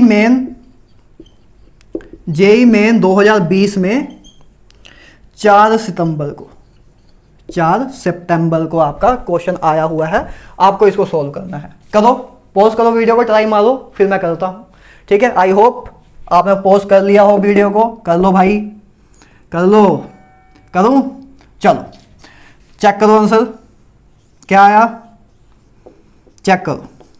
देखो आपको बोला है कि 100 ml solution was made by adding 1.43 gram of sodium carbonate का हाइड्रेट है। आपको नॉर्मेलिटी सोल्यूशन की दिया 0.1, तो आपको इस x की वैल्यू बतानी है। तो लिखते हैं नॉर्मेलिटी आपका बराबर होता है किसके? Gram equivalent, number of gram equivalents divide by volume of solution into into 1000। Normality आपको दी हुई है 0.1। वॉल्यूम आपको दिया हुआ है कि नहीं दिया हुआ है? वॉल्यूम आपको नहीं दिया हुआ है, चलो कोई बात नहीं, आपको वैल्यू ऑफ एक्स निकालनी है, ठीक है। वॉल्यूम वैसे अच्छा दिया हुआ है, ठीक है, वॉल्यूम दिया हुआ, ठीक है। वॉल्यूम आपको 100 ml दिया हुआ है, वेट आपको इतना दिया हुआ है, ठीक है। लिखते हैं। और अब ग्राम इक्विवेलेंट क्या होता है आपका? सेम वही काम करना है। ग्राम इक्विवेलेंट बराबर होता है weight divide by molar mass के, weight divide by equivalent weight के, weight divide by equivalent weight के। इधर वॉल्यूम आ गया, इधर आपका 1000 का 1000 आ गया, है ना। और इक्विवेलेंट वेट क्या होता है आपका? इक्विवेलेंट वेट बराबर होता है weight divide by molar mass divide by N factor के, molar mass divide by N factor के, है ना, डिवाइड बाय एन फैक्टर के, ठीक है। तो ए आ गया आपका और साथ में आपका वी आ गया, ठीक है। ए आपका आ गया और साथ में 1000 आ गया, ए आपका होता है। अच्छा, आपको एन फैक्टर को ऊपर लिख देते हैं, है ना, एन फैक्टर को ऊपर लिख देते हैं। ए आपका एन फैक्टर ऊपर आ गया मोलर मास से उठ के, है ना। तो ये चीज़ आपकी आ गई है, फॉर्मूला आ गया आपका फाइनल। अच्छा, अब आपको नॉर्मेलिटी दी हुई है, देखो वॉल्यूम भी दिया हुआ है आपको, वेट भी दिया हुआ है, एन फैक्टर क्या होगा? ये देखो आपका सोल्ट है, सोडियम कार्बोनेट है ना, सोडियम कार्बोनेट है आपका, सोडियम कार्बोनेट सोल्ट होता है एक, तो 2 सोडियम पॉजिटिव और CO3 2 नेगेटिव, यही है आपका। सोडियम कार्बोनेट का आपका सोल्ट होता है, तो सोल्ट का एन फैक्टर क्या होता है? इधर the magnitude of positive charge और इधर the magnitude of negative charge. तो आप जब पॉजिटिव चार्ज का मैग्नीट्यूड देखोगे तो 2 आ रहा है, नेगेटिव चार्ज का देखोगे वो भी 2 आ रहा है, तो एन फैक्टर आपका 2 है, ठीक है। आपको मैग्नीट्यूड, आपका एन फैक्टर निकालना आता है सोल्ट का। अच्छा, तो एन फैक्टर आ गया आपका, एन फैक्टर आपका 2 दिया हुआ है। अच्छा, आपको x की वैल्यू निकालनी है ना, तो x देखो मोलर, अच्छा मोलर मास को देखो आप कैसे लिख सकते हो, बाकी सब तो दिया ही हुआ है, बस एक बार मोलर मास को देख लो आप कैसे लिख सकते हो। आपका मोलर मास क्या होगा? मोलर मास, इसका मोलर मास जो है वो बराबर क्या इसके होगा? Na2CO3 का मोलर मास क्या होगा वो देख लेते हैं पहले बात। 23, इसका मोलर मास क्या होगा? 23 इंटू 2, सोडियम का आपका मोलर मास 23 होता है, ठीक है। 12 प्लस 3 ऑक्सीजन का आपका हो जाएगा 48, ठीक है, 48। तो ये आपका आ गया 46, 12 48, तो ये आपका आ गया 6 और इधर से आ गया आपका 10, तो 106 आ गया इसका मास। तो मोलर मास, इस पूरे का जो मोलर मास है, अगर इसका मास सोडियम कार्बोनेट का मास 106 आया, 106 आया सोडियम कार्बोनेट मास, तो पूरे इसका मोलर मास किसके बराबर होगा? 106 प्लस इसका मोलर मास, तो x इंटू वाटर का मोलर मास कितना होता है? 18, वाटर का मोलर मास होता है 18। तो क्या मोलर मास सब्सटेंस का ये आ जाएगा, सोल्यूट का मोलर मास, इसका मोलर मास क्या हो जाएगा? इसका मोलर मास प्लस इसका मोलर मास, तो मोलर मास इसका आया 106, जो कि आपने कैलकुलेट कर लिया। 106 plus x into molar mass of water, x into molar mass of water, तो मोलर मास को आपने लिख दिया 106 इंटू 18x, ठीक है। तो ये सब आपने लिख दिया। अब सोल्व कर लेते हैं। तो मोलर मास आपका आ गया था 106 इंटू प्लस 18x, ठीक है, 106 प्लस 18x, इसको लिख देंगे, अब जगह कम है हमारे पास, तो 0.1, ठीक है, 0.1। तो अब बस पुट करो, सब कुछ पुट करना है बस। 0.1, वेट आपको दिया हुआ है 1.43, वेट आपको एन फैक्टर आपका है 2, ठीक है, ये 1000 लिखा ही हुआ है, डिवाइड बाय आपका मोलर मास, मोलर मास है आपका 106 प्लस 18x, 106 प्लस 18x है, और वॉल्यूम आपका दिया हुआ है कितना? 100, वॉल्यूम आपका दिया हुआ है 100। तो ये 0 से 2 0 मर गए, ठीक है, 2 0 से 2 0 मर गए। इसको सॉल्व कर लेते हैं इक्वेशन को। 106 प्लस 18x, 106 प्लस 18x को मैं इधर ले आया और इसको मान लो मैं इधर ले गया, तो आपका आ गया 1.43 इंटू 100 इंटू 2, यही आ गया, है ना। 0.1 को मान लो मैं इधर ले गया, तो 0.1 जब इधर आएगा तो 10 आपका ये 100 हो जाएगा ना, आपका 10 इधर जब इधर जाएगा, तो अरे यार ऐसे लिखा है ना 1/10, 0.1 मतलब 1/10, तो 10 इधर जाएगा तो 100 हो जाएगा, तो 1.43 2 इंटू 100 मैं लिख दिया। इस साइड आपका आ गया 106 प्लस 18x, ठीक है, ये आपका आ गया। अब इसको सोल्व कर लेते हैं। तो इसको अब सोल्व करके हम कहाँ लिखें? ये देखो इधर लिखते हैं, तो 143 इंटू 2, तो 2 से मैं इधर चलो 2 लिख देता हूँ पहले, मैं थोड़ा ज़्यादा बीच में स्टेप खा भी जाता हूँ, लेकिन आई होप आपको समझ आ जाता है। तो ए आ गया 143 इंटू 2 बराबर है 106 प्लस 18x के। तो इधर से अगर मैं 2 कॉमन निकाल के काट दूं इसे, तो आपके पास बचा 143, इस साइड 10, अगर मैं 2 को इधर से 2 कॉमन निकाल लिया तो 2 कॉमन निकाल के इधर बचेगा आपके पास 53, इधर आपके पास बचेगा 9x, है ना। तो 2 से मैंने वो काट दिया। अब 143 में से माइनस करेंगे, इधर 53 को इधर लेके आएंगे तो 143 में से माइनस करेंगे 53 तो 90 आ गया। तो 90 बराबर आ गया 9x के, 90 बराबर आ गया 9x के। तो x की वैल्यू आ गई 90 डिवाइड बाय 9, यानी कि x आ गया आपका 10, x की वैल्यू आ गई आपकी 10। तो इंटीजर टाइप क्वेश्चन था, तो x की वैल्यू आ गई 10।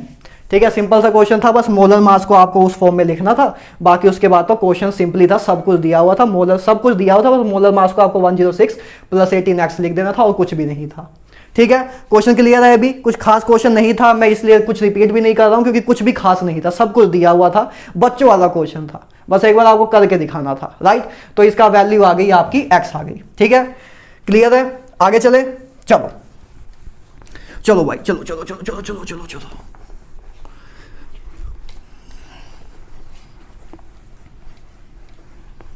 चलो नेक्स्ट क्वेश्चन देखते हैं, क्वेश्चन नंबर 3। थोड़ा सा लेवल इंक्रीज करके देखते हैं आपको कितना समझ आ रहा है। चलो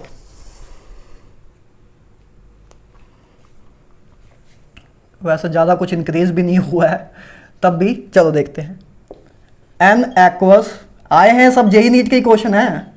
ठीक है, आपको इजी लग रहे होंगे लेकिन आते ही ऐसे हैं। मैंने आपको लेक्चर में थ्योरी इतनी आराम से करा देता हूं कि उसके बाद आपको क्वेश्चन इजी लगने लग जाते होंगे। An aqueous solution of 6.3 gram oxalic dihydrate, ठीक है, dihydrate is made up to 250 ml the volume of 0.1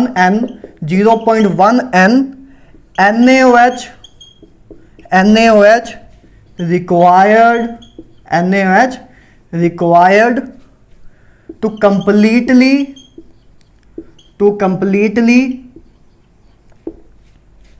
neutralize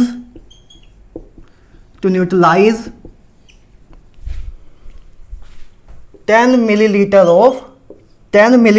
of this solution is।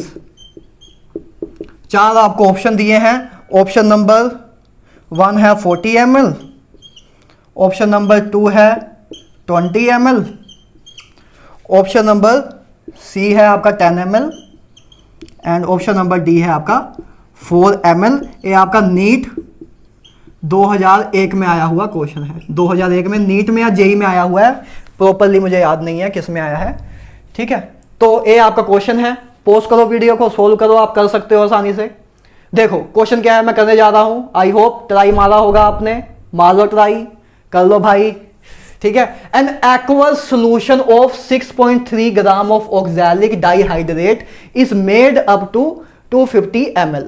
The volume of 0.1 NaOH required to completely neutralize 10 ml of this solution आपसे पूछा है, तो निकालते हैं। हमें क्या पूछा है कि कंप्लीटली न्यूट्रलाइज कर दे। कंप्लीटली न्यूट्रलाइज करने का मतलब क्या? सोल्यूशन आपका न्यूट्रल हो। न्यूट्रल सोल्यूशन का मतलब क्या कि ग्राम इक्विवेलेंट ऑफ एसिड बराबर हो ग्राम इक्विवेलेंट ऑफ बेस के।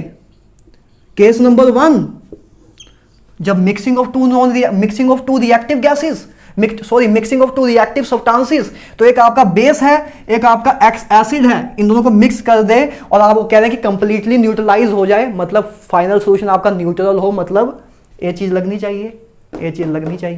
Case number 3, case number 1, case number 3 का पार्ट 1, राइट। अच्छा, तो बस निकालते हैं। ग्राम इक्विवेलेंट पहले एसिड के निकाल लेते हैं, फिर ग्राम इक्विवेलेंट बेस के निकाल लेंगे, क्वेश्चन सोल्व हो जाएगा। चलो निकालते हैं। एन एक्वस सोल्यूशन है, ठीक है। सबसे पहले आपको समझ तो आ गया कि क्वेश्चन में करना क्या है, तो देखते हैं। एक एक्वस सोल्यूशन है इसका, तो इसका पहले ग्राम इक्विवेलेंट निकालते हैं। ग्राम इक्विवेलेंट कैसे निकालेंगे, ग्राम इक्विवेलेंट निकालना है हमें इसका पहले। तो सबसे पहली बात हम कैसे निकालेंगे, आपको वेट दिया हुआ है तो weight divide by equivalent weight, weight divide by equivalent weight, weight divide by equivalent weight लिखेंगे, है ना। Weight divide by equivalent weight होता है आपका gram equivalent, and equivalent weight बराबर होता है आपका क्या, molar mass divide by N factor, molar mass divide by N factor. तो मोलर मास निकाल लो ऑक्सैलिक डाइहाइड्रेट का। ऑक्सैलिक डाइहाइड्रेट जस्ट अभी आप सबसे पहला क्वेश्चन जो आपने किया था उसमें भी आपने देखा था कि C आपका क्या होता था, H2C2O4.2H2, यही होता था आपका ऑक्सैलिक डाइहाइड्रेट। ऑक्सैलिक एसिड का डाइहाइड्रेट यही होता था ना, ऑक्सैलिक एसिड आपका ये होता था COOH, ये आपका ऑक्सैलिक एसिड होता था, ये ऑक्सैलिक एसिड का डाइहाइड्रेट। ये हम पहले क्वेश्चन में कर भी चुके हैं जब नॉर्मेलिटी का हमने पहला क्वेश्चन किया था, राइट। तो इसका देख लो, इसका मोलर मास कितना आ रहा है, निकाल लेते हैं। तो इसका मोलर मास आ रहा है आपका 24 प्लस 2 हाइड्रोजन का, इधर से आपका 64 प्लस 2 18 36, तो ये आ गया आपका कितना 10 6 तो 9, तो ये आ गया आपका 126। हाँ 126 हमने पहले भी निकाला था। तो 126 आ गया आपका मोलर मास किसका, आपका 126 मोलर मास आ गया इसका ऑक्सैलिक एसिड का। तो लिखते हैं 6.3 मोलर मास है आपका 126। एन फैक्टर क्या होगा ऑक्सैलिक एसिड का, एन फैक्टर आपने पहले ही आपने देख लिया कि ऑक्सैलिक एसिड का एन फैक्टर कितना होगा, 2 होगा, क्योंकि 2 रिप्लेसेबल हाइड्रोजन है। तो आपका एन फैक्टर 2 है, तो 2 से एक मर गया, 6.3 डिवाइड बाय 63, तो ये आ गया आपका 0.1 आ गया आपका। नॉर्मेलिटी आ गई, आपका ग्राम इक्विवेलेंट आ गए किसके, ऑक्सैलिक एसिड के 0.1, ग्राम इक्विवेलेंट आ गया 0.1।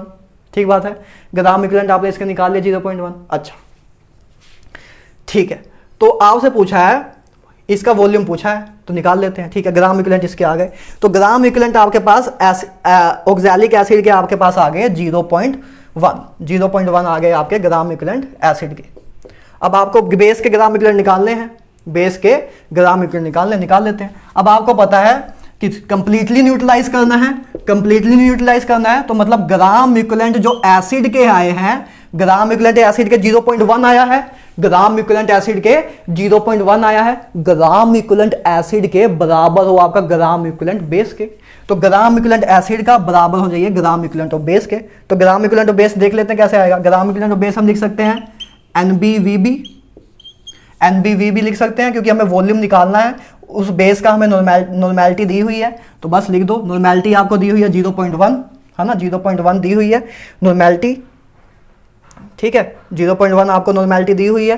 ठीक है, तो आपको निकालना है, और ये आपका वॉल्यूम है।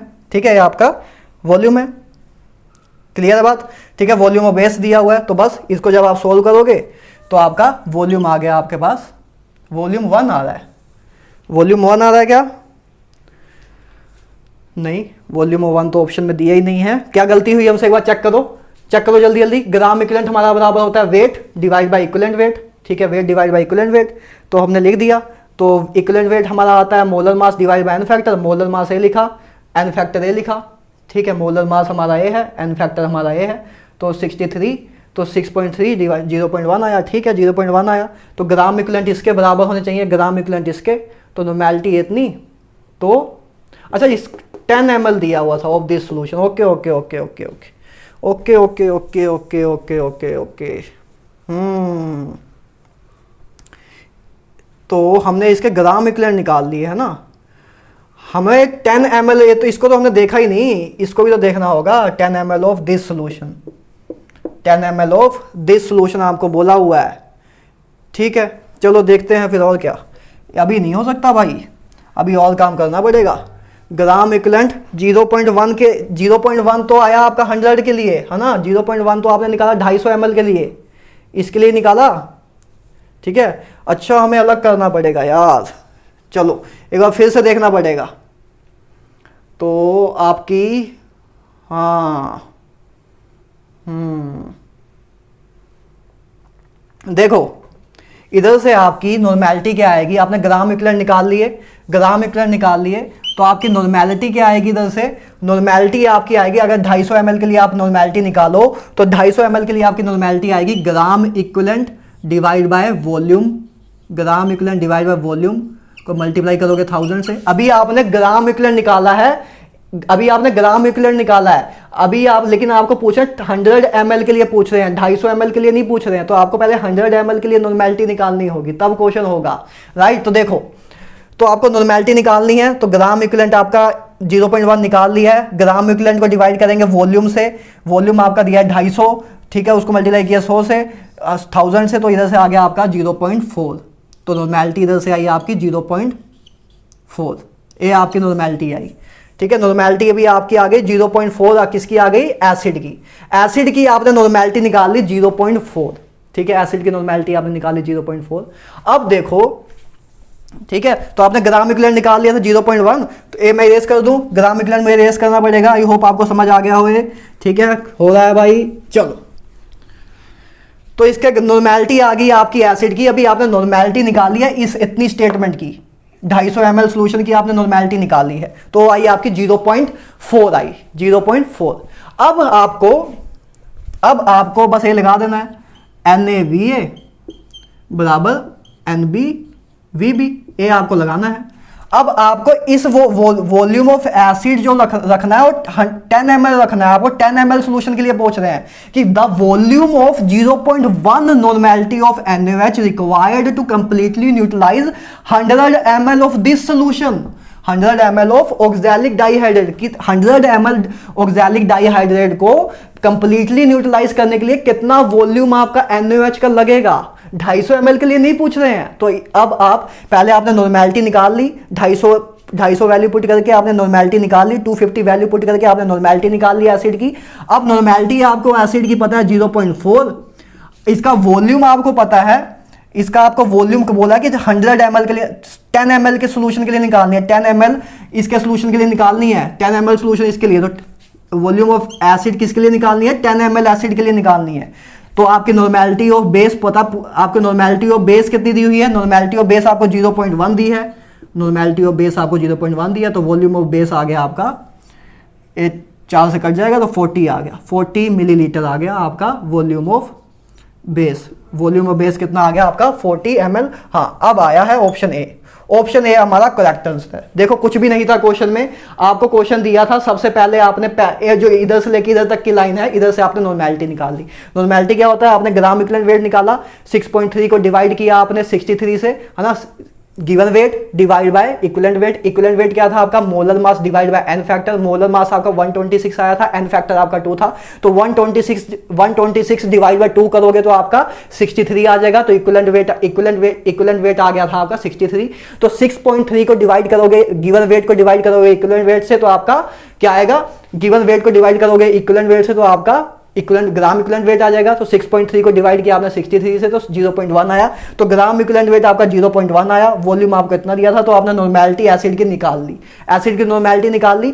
आपको अब इतने मिलीलीटर एसिड के लिए पूछ रहे हैं कि कितना वॉल्यूम आपका NaOH का रिक्वायर्ड होगा, तो नॉर्मेलिटी आपको एसिड की पता है, आपने जस्ट अभी निकाली, आपको इतने वॉल्यूम एसिड के लिए निकालना है 10 ml के लिए, वो बराबर होगा 0.1 नॉर्मेलिटी ऑफ बेस आपको दिया हुआ 0.1 है, उसका वॉल्यूम आपका 40 इधर से आ जाएगा, तो वॉल्यूम आपका 40 आ जाएगा। आपने बस न्यूट्रलाइजेशन वाली इक्वेशन लगाई और क्वेश्चन सोल्व कर दिया, ठीक है।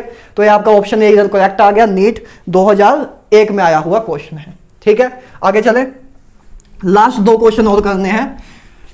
सोच रहे होगे कि क्यों आज खत्म क्यों नहीं हो रहा है लेक्चर, करना पड़ता है यार, ठीक है, करना पड़ता है, तभी आप जेईई एडवांस तक चीज़ें क्रैक कर पाओगे, नहीं तो आप चाहो तो 10 मिनट की वीडियो देख लो, बाद में देख भी लोगे, मेहनत भी करोगे, मार्क्स आएंगे नहीं, फिर कोई फ़ायदा भी नहीं है ना, उधर क्वेश्चन सोल्व भी ना हो, फिर फ़ायदा ही क्या है, आपने 10 मिनट देख के भी तो टाइम दिया ही है, ठीक है।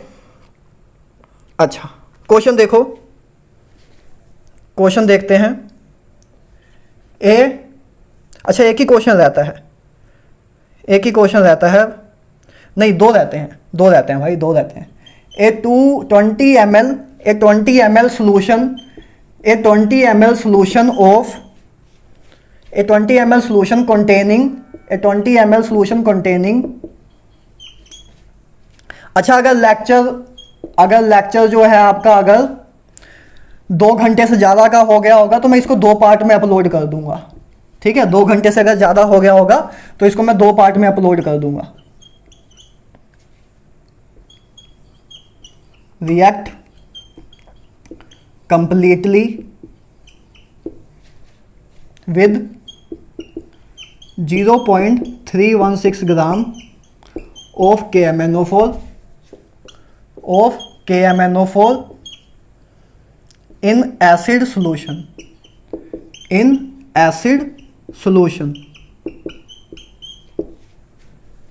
The purity of water is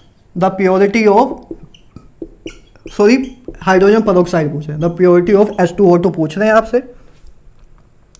ठीक है, इन परसेंटेज पूछ रहे हैं, इन परसेंटेज इज, आपको इंटीजर टाइप क्वेश्चन है। ठीक है, आपको दिया हुआ है मोलिकुलर वेट, मोलर मास दिया हुआ है H2O2 का 34।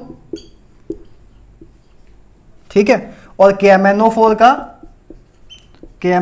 का आपको दिया है 158। KMNO4 का दिया है 158, आपको सोल्व करना है।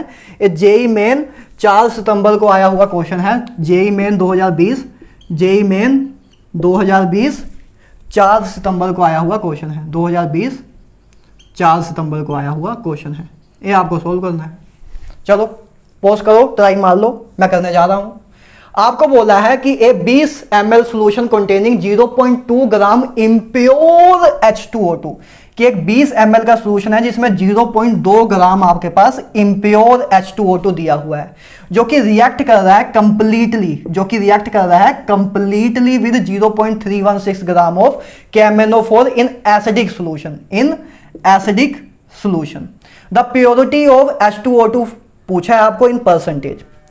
ठीक है, तो ये आपसे पूछा कि देखो क्वेश्चन क्या कह रहा है कि 0.2 ग्राम आपके पास इम्प्योर H2O2 दिया है, जो कि रिएक्ट कर रहा है कंप्लीटली 0.316 ग्राम KMNO4 के सोल्यूशन से एसिडिक मीडियम में। तो आपको बताना है प्योरिटी ऑफ H2O2 बतानी है कि कितना H2O2 की प्योरिटी कितना प्योर आपका H2O2 प्रेजेंट है। क्वेश्चन थोड़ा घुमा के थोड़ा अच्छा है, सोचो। देखो ये बोल रहे हैं कि H2O2 का इम्प्योर H2O2 का कंप्लीटली रिएक्ट हो रहा है 0.316 ग्राम ऑफ KMNO4 के साथ। कंप्लीटली रिएक्ट होने का मतलब क्या कि ग्राम इक्विवेलेंट H2O2 के बराबर होंगे। ग्राम इक्विवेलेंट किसके? ग्राम इक्विवेलेंट H2O2 के बराबर होंगे ग्राम इक्विवेलेंट ऑफ KMNO4 के। कंप्लीटली रिएक्ट होने का मतलब ग्राम इक्विवेलेंट का क्वेश्चन आ रहे हैं इधर। ग्राम इक्विवेलेंट का क्वेश्चन मैंने जान के उठाया है, ठीक है, नॉर्मेलिटी से इसका कोई लेना देना नहीं है। ग्राम इक्विवेलेंट का क्वेश्चन है, ये मैंने जान के लिया इस लेक्चर में कि आपको एक कराना जरूरी था। तो ग्राम इक्विवेलेंट के बताना है हमें। अच्छा, कंप्लीटली रिएक्ट हो रहे मतलब ग्राम इक्विवेलेंट H2O2 के ग्राम इक्विवेलेंट KMNO4 के बराबर है, बस वही लिखना है। तो लिख के देखते हैं। देखो सबसे पहली बात, आप ग्राम इक्विवेलेंट KMNO4 का लिख लो, तो आपका सोल्यूशन ये होगा कि gram equivalent of KMNO4, gram equivalent of KMNO4 बराबर है gram equivalent of H2O2। Simple सी बात ये थी फॉर कंप्लीट रिएक्शन, है ना। कंप्लीटली रिएक्ट हो जा रहा है, इस वर्ड से क्लियर हो रहा है। कंप्लीटली रिएक्ट हो रहा है मतलब ग्राम इक्विवेलेंट KMNO4 के ग्राम इक्विवेलेंट H2O2 के बराबर होंगे, है ना। तो बस लिखते हैं ग्राम इक्विवेलेंट बराबर होता है weight divide by equivalent weight, मतलब वही बात है n फैक्टर इंटू मोल आपका ग्राम इक्विवेलेंट होता है। n फैक्टर इंटू मोल आपका ग्राम इक्विवेलेंट होता है। तो इधर से आप मोल निकाल लेते हैं। अच्छा ठीक है, और इधर भी आपका n फैक्टर इंटू आपका वो लिख सकते हैं, नंबर ऑफ मोल दिए हुए हैं। तो हमें निकालना क्या है, प्योरिटी ऑफ H2O2। ठीक है, तो हम इसको लिख देंगे अभी। तो इधर भी ग्राम इक्विवेलेंट ध्यान देते हैं, ग्राम इक्विवेलेंट ऑफ H2O2। ठीक है, या तो आप चाहो ये लिख दो, ग्राम इक्विवेलेंट क्या होता है, weight divide by equivalent wait, है ना। और इक्विवेलेंट वेट फर्दर क्या होता है, molar mass divide bye n factor, ठीक है, ऐसे आप लिख सकते हो। तो इसका n फैक्टर, एसिड का n फैक्टर कितना है, KMNO4 का n फैक्टर कितना है।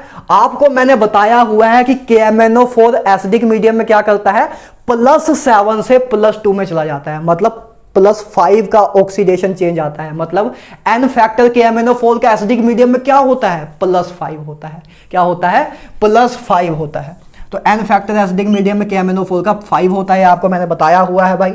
नंबर ऑफ मोल्स KMnO4 के निकालने हैं, तो देखो आपको गिवन मास दिया हुआ है, गिवन मास दिया हुआ है तो आप नंबर ऑफ मोल्स निकाल सकते हो। नंबर ऑफ मोल क्या होता है, given mass divide by molar mass. Molar mass KMnO4 का 158 दिया हुआ है आपको, तो लिख दिया आपने 158। ठीक है, तो आपने ये लिख दिया, नंबर ऑफ मोल्स इसके लिख दिए। ए बराबर है आपका weight of H2O2 divide by molar mass of H2O2। Molar mass H2O2 का दिया 34, एन फैक्टर H2O2 का क्या होगा, 2 होगा, है ना। H2O2 का एन फैक्टर क्या होगा, जैसे H2O2 है तो H2O2 क्या करेगा, आपका वाटर और ऑक्सीजन रिलीज करेगा, यही होता है H2O2 में। ठीक है, तो दो आपके ए रहे, दो H2O2, ए आपकी बैलेंस रिएक्शन होगी कि H2O2 जब डिकम्पोज होता है तो वाटर और ऑक्सीजन आपको देता है, वाटर और ऑक्सीजन देता है। अब इधर से आप डेफिनेशन यूज कर सकते हो इक्विवेलेंट वेट की। इक्विवेलेंट वेट की डेफिनेशन क्या है, इक्विवेलेंट वेट की डेफिनेशन क्या है कि आपको बताना है, या तो आप इधर से सीधा ही बोल दो कि इधर, अच्छा इधर आप चाहो तो एन फैक्टर निकालने की भी जरूरत नहीं है, आप सीधा ही बोल दो इक्विवेलेंट वेट, डेफिनेशन से क्लियर हो जाएगा यार। H2O2 तो H2O2 है तो आप डेफिनेशन से इक्विवेलेंट वेट निकाल सकते हो ना। ऑक्सीजन, अगर ऑक्सीजन से कंबाइन हो रही है चीज कोई, तो आप सीधे ही ऑक्सीजन की डेफिनेशन बता सकते हो ना। देखो क्या डेफिनेशन थी इक्विवेलेंट वेट की, it is a mass of element or substance that combine or displace 8 gram of oxygen. 8 gram of oxygen. It is a mass of element or substance that combine or displace 8 gram of oxygen. 8 gram of oxygen. Hydrogen और chlorine आज हम case नहीं ले रहे हैं क्योंकि अभी oxygen की ही बात हो रही है। अच्छा, तो देखो H2O2 देख रहे हैं कि H2O2 की रिएक्शन है कि H2O2 आपका जब डिकम्पोज होता है तो वाटर और ऑक्सीजन आपको देता है। अब आपको क्लियरली इधर से दिख रहा है, कि 16 ग्राम आपका 32 ग्राम कि 32 ग्राम ऑक्सीजन O2 दिया हुआ है, 1 मोल ऑफ ऑक्सीजन मिल रहा है, तो 32 ग्राम ऑक्सीजन आपको मिल रही है जब आपका इसका H2O2 का मोलर मास कितना है 34, तो 2 इंटू 34, तो 2 इंटू 34 मतलब 2 इंटू 34 से आपको 2 इंटू 34 कितना होता है आपका हो जाता है 68। ठीक है, तो 2 इंटू 34 से आपको 34 मतलब 68 ग्राम, सिंपल सी बात बोलूं तो 68 ग्राम H2O2 से आपको 32 ग्राम ऑक्सीजन मिल रही है। 32 ग्राम ऑक्सीजन मिल रही है आपको, तो 8 ग्राम ऑक्सीजन देख लो कितने ग्राम से मिल रही है। 8 ग्राम निकालने के लिए क्या करेंगे, इसको 4 से डिवाइड कर दें, इसको किससे करेंगे डिवाइड, 4 से डिवाइड कर देंगे, तो 4 से डिवाइड करेंगे तो 8 आ जाएगा, इधर भी 4 से डिवाइड होगा तो 8, 4 से डिवाइड करना है तो हमारा क्या आएगा 1, ठीक है 2 8 7, तो ये आ जाएगा 7। देखो सिंपल सी बात है, ये आपकी H2O2 की डिकम्पोजिशन रिएक्शन है जिसमें आपको ये दिख रहा है कि 32 आपको 68 ग्राम H2O2 से आपको 32 ग्राम ऑक्सीजन मिल रही है। आप 8 ग्राम ऑक्सीजन देख लो कि कितने ग्राम से मिल रही है, तो 8 ग्राम ऑक्सीजन आपको 17 ग्राम से मिल रही है, और ये 17 ही तो आपका इक्विवेलेंट वेट है H2O2 का कि it is a mass of element or substance that combine or displace 8 gram of oxygen. तो कितना मास है जो 8 ग्राम ऑफ ऑक्सीजन को डिस्प्लेस कर रहा है, वो है 17, तो इक्विवेलेंट वेट कितना आ गया 17। ठीक है, तो इक्विवेलेंट वेट आ गया आपका 17, तो इक्विवेलेंट वेट आपका आ गया 17। तो आप इधर से जाइए, आप n फैक्टर 2 या आपको पता हो तो तब भी कोई बात नहीं थी, और नहीं पता है तो आप सीधे ही लिख सकते हो इक्विवेलेंट वेट आपका 17 है। तो वैसे भी आपका 2 इंटू 34 हमने जब लिखा था, 2 इंटू 34 लिखा था, तब भी आपका 17 ही आता, हमने सीधे ही एन फैक्टर सीधे ही इक्विवेलेंट मास निकाल लिया तो इन्होंने सीधा 17 लिख दिया, राइट। तो ये आपका इक्विवेलेंट वेट आ गया 17। बस आप सोल्व कर लो, सोल्व करते हैं तो 5316 डिवाइड बाय 158 इंटू 10⁻³ वेट आ गया आपका, इधर 7 लिख देते हैं, 17 इधर ले आते हैं, तो ये 2 आ गया, 2 इंटू 10, तो वेट आ गया आपका 2 इंटू 10, 2 इंटू 5 करेंगे 10 आ जाएगा 17 एंड 10⁻³ ठीक है, इधर से 2 आया, इधर इन दोनों से 2 आया, तो 2 × 5 करेंगे 10 आ जाएगा, 17 एंड 10⁻³ ठीक है, कोई दिक्कत नहीं है। तो 17 × 10⁻², मतलब 0.17 आया। वेट आपका कितना आया, वेट ऑफ H2O2 आपके पास आ गया, वेट ऑफ H2O2 आया आपके पास 0.17, 0.17 आया आपका वेट ऑफ H2O2। मतलब इससे आपको क्या पता लगा कि इतना weight 0.316 gram of KMnO4 react with 0.17 gram of H2O2, right. आपसे इम्प्योर दिया हुआ था। अब देखो आपको पता है कि H2O2 gram equivalent of H2O2 बराबर है ग्राम इक्विवेलेंट ऑफ किसके, एसिड के, KMnO4 के, ग्राम इक्विवेलेंट ऑफ KMnO4 के। अब वेट ऑफ H2O2 आ गया 0.17, मतलब 0.2 ग्राम आपको इम्प्योर H2O2 दिया था आपका, लेकिन वेट आया H2O2 का 0.17। इम्प्योर H2O2 का मतलब क्या कि उसमें कुछ इम्प्योरिटी है, कुछ उसमें गंदगी है। तो मतलब आपका इधर से आपने वेट निकाला H2O2 का कि वेट H2O2 का एक्चुअल में कितना है 0.17। तो इम्प्योरिटी कितनी हुई, इम्प्योरिटी उसमें कितनी हुई, 0.2 ग्राम टोटल था, 0.2 ग्राम टोटल था, उसमें से 0.17 ग्राम आपका H2O2 का एक्चुअल वेट है। तो आपके पास इम्प्योरिटी कितनी बची, 0.3 ग्राम, 0.03 ग्राम आपके पास इम्प्योरिटी बची। अरे 0.17 ग्राम आपने H2O2 का वेट निकाल लिया, ठीक है, आपको 0.2 ग्राम इम्प्योर H2O2 दिया हुआ था, तो 0.17 ग्राम आपके पास H2O2 है, तो जो इम्प्योरिटी है वो 0.03 ग्राम ही हुई ना, वो 0.03 ग्राम हुई। तो आपके पास वेट ऑफ आपका H2O2 आ गया 0.17। आपको क्या पूछा, प्योरिटी ऑफ H2O2 पूछा है, प्योरिटी ऑफ H2O2 पूछा है, तो बस निकल गया काम। प्योरिटी ऑफ H2O2 क्या होगा, इधर लिखता हूं, प्योरिटी ऑफ H2O2 होगा परसेंटेज प्योरिटी ऑफ H2O2 आपका बराबर होगा, इधर मैं कर रहा हूं, वो बराबर होगा 0.7 weight of H2O2 divide by total weight, है ना, ऐसे हम निकालते हैं परसेंटेज। तो इधर से आपका आ जाएगा 0.17 डिवाइड बाय 2, तो इधर से आपका आ जाएगा, इधर से आपका क्या आ जाएगा 17 डिवाइड बाय 2, इधर से ऐसे आएगा इधर 0.2 है ना, 0.2, तो इधर से 17 आया, 0.2 आया, तो 170 डिवाइड बाय 2, तो 170 डिवाइड बाय 2 करेंगे तो कितना आया, 85 आया। तो 85% आपकी प्योरिटी आई, 85% आपके पास प्योरिटी आई। आपने कुछ नहीं किया, ग्राम equivalent of KMnO4 gram equivalent of H2O2 होता है, उधर से आपने इस कंडीशन से आपने वेट ऑफ H2O2 निकाल लिया, वो आया आपके पास 0.17। आपको इम्प्योर H2O2 का वेट गिवन दिया था 0.2 ग्राम, तो 0.17 आपने निकाला, तो मतलब 0.03 ग्राम आपकी इम्प्योरिटी है। आपको परसेंटेज प्योरिटी निकालनी थी कि कितनी परसेंट प्योरिटी है, तो आपका 0.17 ये था, टोटल आपका वेट इतना था, तो 0.17 डिवाइड बाय टोटल करोगे तो आपका परसेंटेज आ जाएगी। तो जब आपने किया तो 0.17 0.2, तो इधर से आपने किया तो इधर से 17 आ गया, जब 100 से मल्टीप्लाई किया डिवाइड बाय 0.2, जीरो को ऊपर लेके गया तो 170 डिवाइड बाय 2 आ गया, तो 85% आपकी आ गई प्योरिटी ऑफ ए H2O2। ठीक है, अच्छा क्वेश्चन था, समझने लायक क्वेश्चन था, आई होप आपको समझ आ गया होगा। कुछ नहीं किया, इसका ग्राम इक्विवेलेंट इसके बराबर करके वेट निकाल लिया, उसके बाद प्योरिटी हमने निकाल ली, जो आपका वेट आया उसको डिवाइड किया टोटल वेट से, उससे आपकी प्योरिटी आ गई।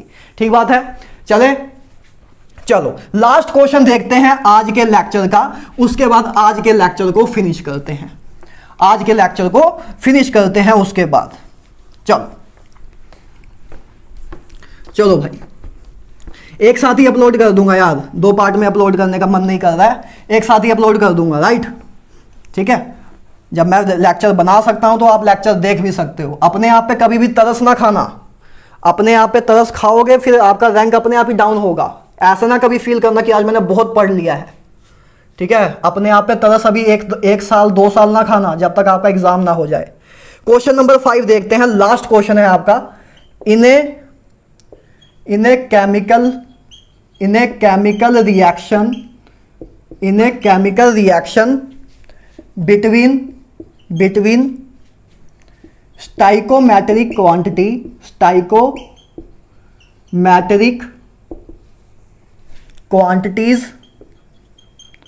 quantities of KMnO4 and and Ki in weakly basic solution, weakly basic solution, weakly basic solution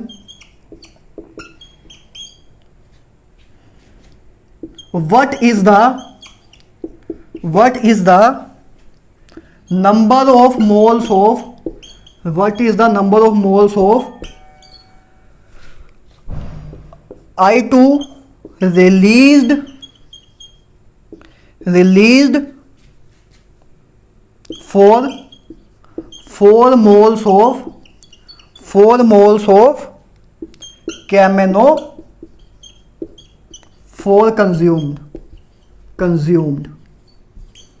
ये आपका क्वेश्चन है, इंटीजर टाइप क्वेश्चन है। एक क्वेश्चन आपका आया हुआ है जेई एडवांस 2020 में, जेई एडवांस 2020 में आया हुआ क्वेश्चन है। आपको क्वेश्चन को सोल्व करना है, वीडियो को पॉज करो और सोल्व करने का ट्राई करो।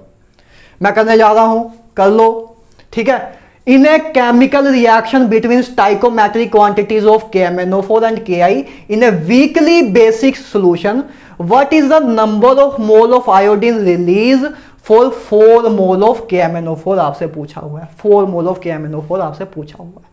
अच्छा, बस देखो, कह रहे हैं कि कितना रिलीज होगा, ठीक है, कितने नंबर, आप जब 4 मोल KMnO के यूज हो रहे हैं तो इसके कितने मोल रिलीज होंगे आपसे ये पूछ रहे हैं। आपको रिएक्शन नहीं पता है, आपको रिएक्शन नहीं याद है कि KMnO4 Ki से रिएक्ट करके क्या आपको देता है, आपको नहीं पता है, मान लो, क्या करोगे? ग्राम इक्विवेलेंट ऑफ KMnO4 बराबर है ग्राम इक्विवेलेंट ऑफ आयोडीन के। ग्राम इक्विवेलेंट ऑफ KMnO4 बराबर है ना ग्राम इक्विवेलेंट इसके, ग्राम इक्विवेलेंट इसके बराबर है ग्राम इक्विवेलेंट इसके, राइट। ग्राम इक्विवेलेंट आपसे पूछ रहे हैं कि किस आपसे पूछे कितने मोल्स ऑफ आयोडीन रिलीज होगा for a 4 mole of KMnO4 consume, तो ग्राम इक्विवेलेंट ऑफ KMnO4 बराबर होगा ग्राम इक्विवेलेंट ऑफ आयोडीन के। ग्राम इक्विवेलेंट ऑफ ए बराबर होता है ग्राम इक्विवेलेंट ऑफ बी, बराबर होता है ग्राम इक्विवेलेंट ऑफ सी, बराबर होता है gram equivalent of D. General reaction क्या देखा था हमने, लॉ ऑफ इक्विवेलेंस। तो बस लिख दो ग्राम इक्विवेलेंट ऑफ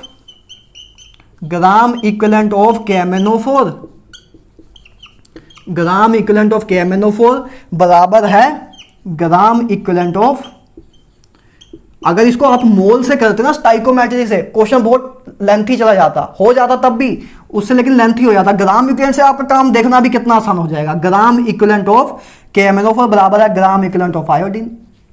तो बस ग्राम इक्विवेलेंट KMnO4 का क्या है, ग्राम इक्विवेलेंट कैसे लिखते हैं, n फैक्टर इंटू मोल, n फैक्टर इंटू मोल, ठीक है। इसी तरह इसका n फैक्टर इंटू मोल। अच्छा, KMnO4 का n फैक्टर क्या होगा, KMnO4 का n फैक्टर किस केस में बता, ये देखो वीकली बेसिक सॉल्यूशन बोला है। हमने 3 केस देखे थे, एक acidic medium, mild medium, mild basic medium और बेसिक मीडियम। माइल्ड बेसिक ही तो वीकली बेसिक मीडियम है। अरे माइल्ड हो जब, ज्यादा बेसिक ना हो, माइल्ड हो तो वीक। सेकंड केस की बात कर रहे हैं KMnO4 की, मतलब KMnO4 जब Mn+7 से आपका कहां हो, आपका जब आ रहा हो प्लस किस पे, +4 पे आ रहा हो, +4 पे।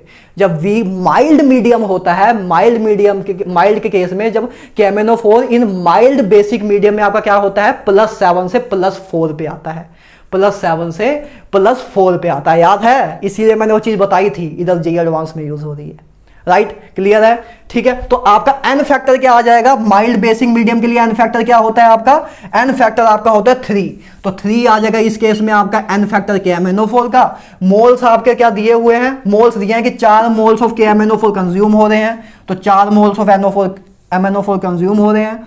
n factor of iodine, iodine का n फैक्टर क्या होगा, आयोडीन का n फैक्टर, आयोडीन आपको पता है कैसे बनेगा, ठीक है। आयोडीन से आप ऐसे भी देख सकते हो कि आयोडीन क्या होता है, 2 इलेक्ट्रॉन्स को लेके 2 नेगेटिव बनाएगा, 2i नेगेटिव बनाएगा। या तो आप उल्टा भी देख सकते हो कि 2i नेगेटिव से 2 इलेक्ट्रॉन लॉस होंगे, तब आपका आयोडीन बनेगा, है ना, तब आपका आयोडीन बनेगा।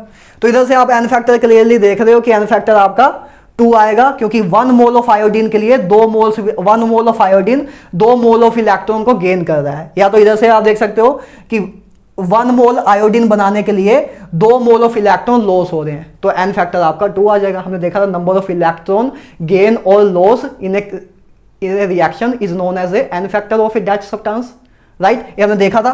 तो इसका n फैक्टर आ जाएगा, आयोडीन का n फैक्टर क्या आ जाएगा, 2 आ जाएगा। जाइए आप इधर से देख लो, जाइए आप इधर से देख लो, तो n फैक्टर आपका आ गया आयोडीन का 2। मोल्स इधर से निकालने हैं, और हमें मोली तो क्वेश्चन में पूछा था कि what is a number of moles of iodine release for 4 mole of KMnO4। तो 4 मोल ऑफ KMnO4 के नंबर ऑफ मोल्स पूछा था। देखो बस सोल्व करो, तो 2 से कटा तो मोल्स आ गए आपके 6 आ गया, 6 आ गया आपका मोल। 3 इंटू 2 करोगे, 3 इंटू 2 करोगे तो 6 आ जाएगा आपका number of moles of iodine. तो मोल्स आए आपके पास 6, तो आंसर है आपका 6। तो देखो जेईई एडवांस का क्वेश्चन था, सिर्फ एक लाइन का क्वेश्चन था, सिर्फ एक लाइन का क्वेश्चन था, सिर्फ एक लाइन का। बस समझने की देरी थी कि ग्राम इक्विवेलेंट इसका, ग्राम इक्विवेलेंट इसके बराबर है, इसका ग्राम इक्विवेलेंट का कंसेप्ट लगाया, आपका क्वेश्चन कितना छोटा हो गया। और आपको बस ये इन्फॉर्मेशन बताओ, ये इन्फॉर्मेशन मैंने आपको बताई हुई है कि KMnO4 के लिए माइल्ड कंडीशन में, माइल्ड बेसिक कंडीशन में आपका n फैक्टर होता है 3। बस ये इन्फॉर्मेशन आपको पता नहीं चाहिए थी। यही लेक्चर की क्वालिटी होती है कि एक बार हमने लेक्चर में सब कुछ डिस्कस कर लिया, अब कोई भी क्वेश्चन आ जाए, कुछ भी आप डाटा वाइज कहीं भी नहीं फंसोगे तो आप कैलकुलेशन है अप्लाई करने में।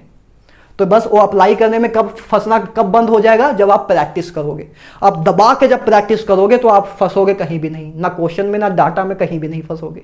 ठीक है, तो ये आपका बस क्वेश्चन सोल्व हो गया। ग्राम equivalent of KMnO4 gram equivalent of iodine के बराबर, तो n फैक्टर का 3, नंबर ऑफ मोल्स आपको 4 दिए थे, n factor into number of moles of iodine, n factor iodine का 2 है मोल, तो मोल निकाल लिया, तो मोल आया आपका 6। तो number of moles, what is the number of moles of iodine release for 4 mole of KMnO4 consume, तो आपके 6 मोल ऑफ आयोडीन रिलीज हो रहे हैं जब आपके 4 मोल ऑफ KMnO4 कंज्यूम हो रहे हैं।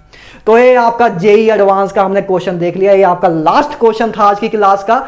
तो आज का लेक्चर इधर ही खत्म होता है, मिलते हैं नेक्स्ट लेक्चर में। नेक्स्ट लेक्चर देखते हैं, मोस्ट प्रोबेबली हमारा लास्ट लेक्चर होगा मोल कंसेप्ट का। तो मिलते हैं नेक्स्ट लेक्चर में, तब तक के लिए good bye, have a nice day. DPP आज जो आपको मिलेगी उसको कर लेना, ठीक है। तो मिलते हैं कल।